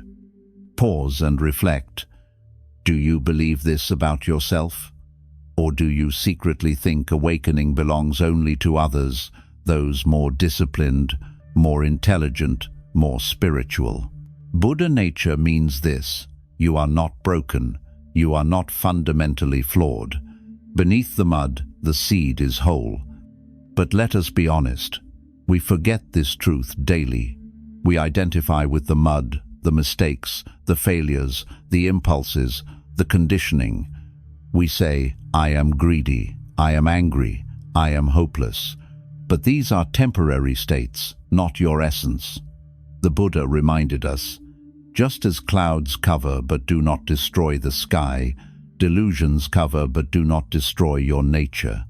The sky remains vast, open, pure. Think of a gold coin buried in dirt. It may be covered, even unrecognizable, but its value is never lost. Wash it, and it shines again. Likewise, Your Buddha nature remains, no matter how hidden. The work of practice is not to create purity, but to reveal what is already there. This teaching is both liberating and demanding. Liberating because it means nothing essential is missing. You do not need to import enlightenment from outside. Demanding because it removes excuses. You cannot say, "I am too broken, too unworthy." You cannot wait for someone else to save you. The seed is already in you. The responsibility is yours to nurture it. Modern psychology reflects this insight. Therapists speak of the inner child, psychologists of intrinsic potential, neuroscientists of plasticity. Beneath trauma and conditioning, there remains resilience, possibility, wholeness. Buddhism goes deeper. That resilience is not just capacity, it is awakened nature itself. Ask yourself, how would your life change if you truly believed, that you already have Buddha nature? Would you treat yourself with more compassion? Would you practice with more diligence? Would you see others not as enemies or obstacles, but as fellow Buddhas in disguise? This is the radical social implication of Buddha nature. If every being carries awakening within, then no one is disposable. No one is beyond compassion. No one is beneath dignity. To harm another is to harm a future Buddha. To help another is to help awakening itself. Imagine if society were built on this truth. But ego resists this teaching. Ego wants uniqueness. I am special, awakened, superior. But Buddha nature levels the field. You and the beggar, you and the criminal, you and the saint, each carries the same seed. The difference is not essence, but cultivation. Some seeds lie dormant, some sprout, some bloom, but all share the same nature. Pause again. Look at your greatest enemy in your mind, the one you resent most. Can you see even faintly that beneath their ignorance lies Buddha nature too? This does not excuse their harm, but it transforms your view. Hatred diminishes, compassion grows. The Buddha once said, "All beings are Buddhas. They simply do not recognize it." Recognition is the work of practice. To sit, to breathe, to see clearly until the mud settles, the clouds part, and the true nature shines. So how do we touch Buddha nature? Through mindfulness, compassion, wisdom. Each moment of awareness is a glimpse. Each act of kindness is an expression. Each insight into impermanence is a revealing. Over time, glimpses become dwelling, and dwelling becomes being. Think of a mirror covered in dust. Wipe it little by little, and your reflection appears. You do not create the reflection, you reveal it. In the same way, Buddha nature is revealed, not manufactured. Who benefits when you forget this truth? Systems that thrive on shame, industries that profit from inadequacy, leaders who exploit self-hatred. Who benefits when you remember? You and all beings, because you live with dignity and compassion. Remember, even the Buddha was once like you, wandering in delusion, seeking peace. His awakening was not the creation of something new, but the unveiling of what was always there. If he could unveil it, so can you. The question is not whether you have Buddha nature, you do. The question is whether you will believe it, nurture it, live from it. And as we continue, we will turn to the present moment itself. For Buddha nature is not found in the past you regret or the future you chase. It is alive here, now, in this breath, in this moment. To awaken to now is to awaken to the Buddha within. The past is memory. The future is imagination. Only the present is real.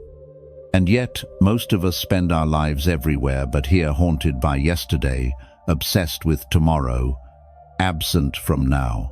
The Buddha's final invitation is simple and radical. Awaken to this moment, because there is no other. Think of how much energy you spend in the past, replaying mistakes, reliving wounds, glorifying lost joys. None of it exists anymore. Memory is a shadow, not the event itself. And think of how much energy you spend in the future planning, worrying, fantasizing. None of it exists yet. Projection is a dream, not reality. Meanwhile, life, the only place it ever happens, is missed. Awakening to now means reclaiming your life. It means breathing and knowing you are breathing. It means walking and knowing you are walking. It means eating and knowing you are eating. The simplest acts become sacred when fully lived. Pause and reflect. How often are you truly present? When you speak to someone, do you listen fully or prepare your reply? When you eat, do you taste or do you scroll? When you wake in the morning, are you with the dawn or already racing ahead? Each absence is a theft of life. Awakening is stealing it back. The Buddha compared mindfulness of the present to guarding a fortress. If guards are absent, enemies slip in. If you are absent, craving, anger, ignorance slip in. But if you are present, the fortress is safe. Awareness protects. Modern science confirms this. Mindfulness reduces stress, heals trauma, increases well-being. Why? Because suffering is often the gap between reality and thought. The body is here, but the mind is elsewhere. Align them in the present, and the gap closes. Peace arises. But let us be honest. Being present is hard. The mind resists stillness. It craves distraction, stimulation, escape. Sitting in now can feel unbearable at first, because the now contains everything you try to avoid: pain, boredom, uncertainty. Yet beneath that surface, now also contains everything you seek: peace, joy, freedom. You must pass through discomfort to reach liberation. The present is also where impermanence is clearest. Each breath arises and falls, never to return. Each sound appears and vanishes. Each moment dies as it is born. To see this directly is to awaken. You realize life is not a chain of possessions to hold, but a river to flow with. Ask yourself, if you truly lived each moment as precious, what would change? Would you waste time in resentment? Would you postpone love? Would you delay forgiveness? Death could come tomorrow. Awakening to now means living as though that truth matters. The Buddha's last words: all conditioned things are subject to decay. Strive on with diligence. Point directly to this. Diligence means not wasting time, not waiting for later. Awakening now, practicing now, loving now, because later is illusion. Think of a bell. Its sound exists only while it rings. Try to hold it, and it slips away. Life is the same. The past is gone, the future not yet.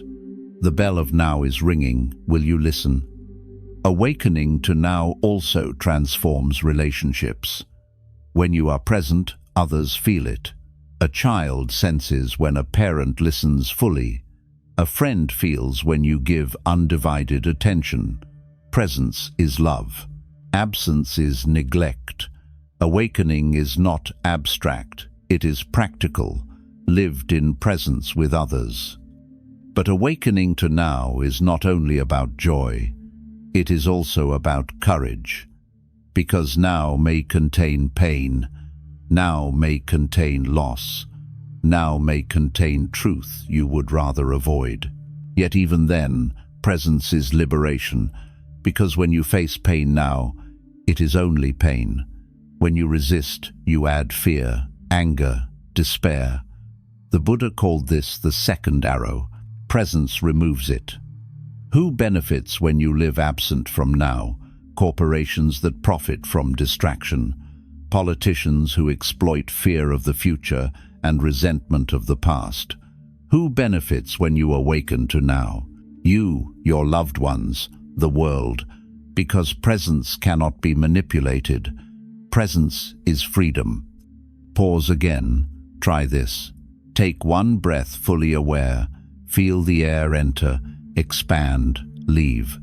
That moment simple, ordinary as awakening.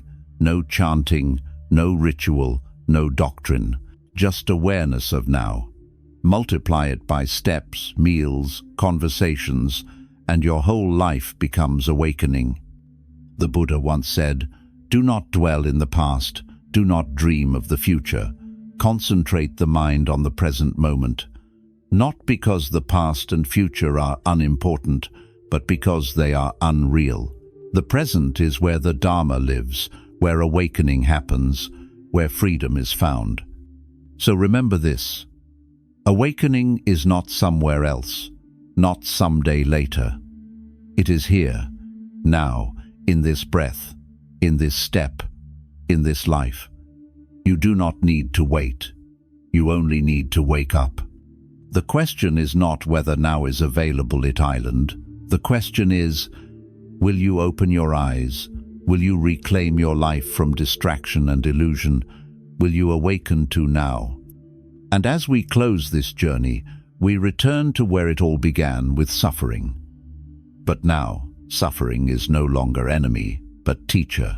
And life itself, with all its impermanence, reveals itself not as burden, but as gift. You have walked with me through suffering and impermanence, through fear and anger, through compassion, silence, and joy. We have examined the illusions that bind us and the truths that free us.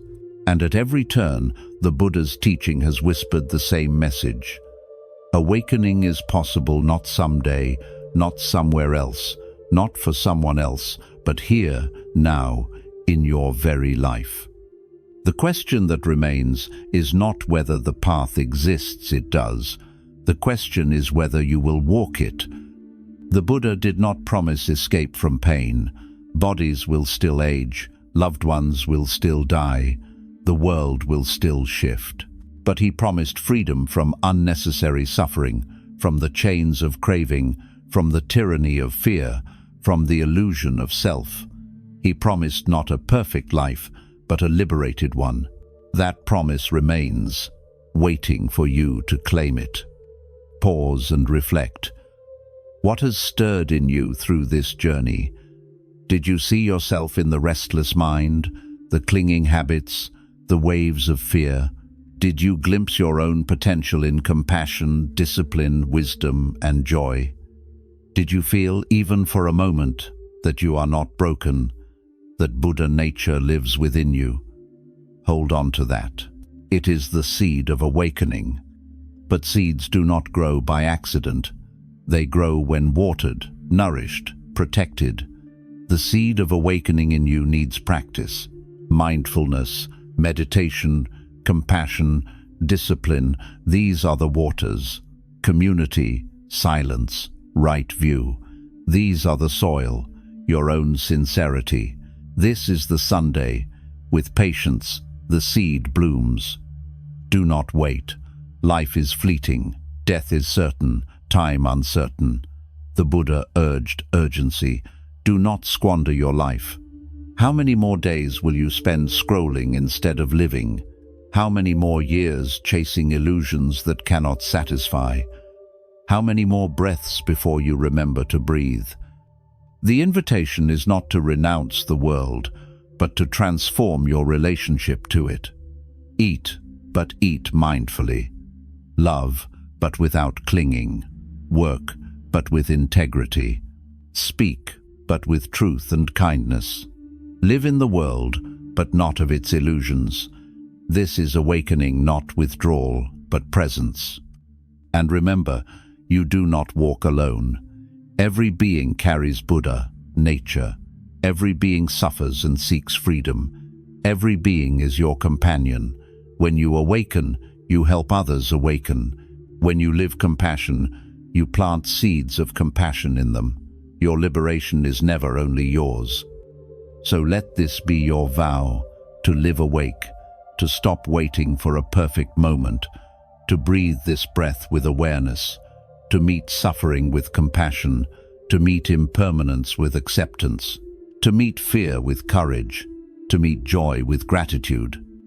The Buddha once said, "As the great ocean has but one taste, the taste of salt, so too does my teaching have but one taste, the taste of liberation."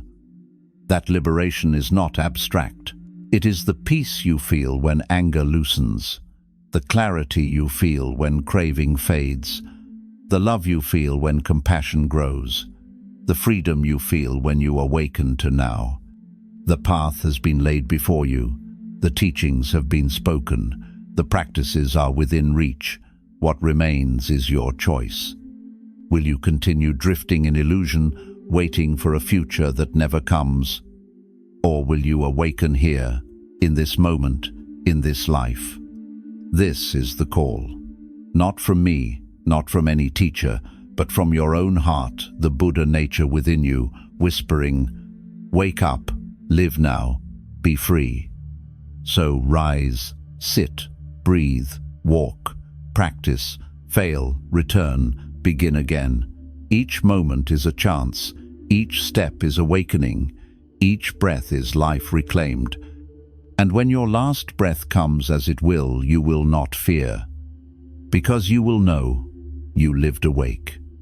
You tasted liberation. You turned suffering into teacher, impermanence into joy, life into practice. You awakened. The call has been made. The rest is in your hands.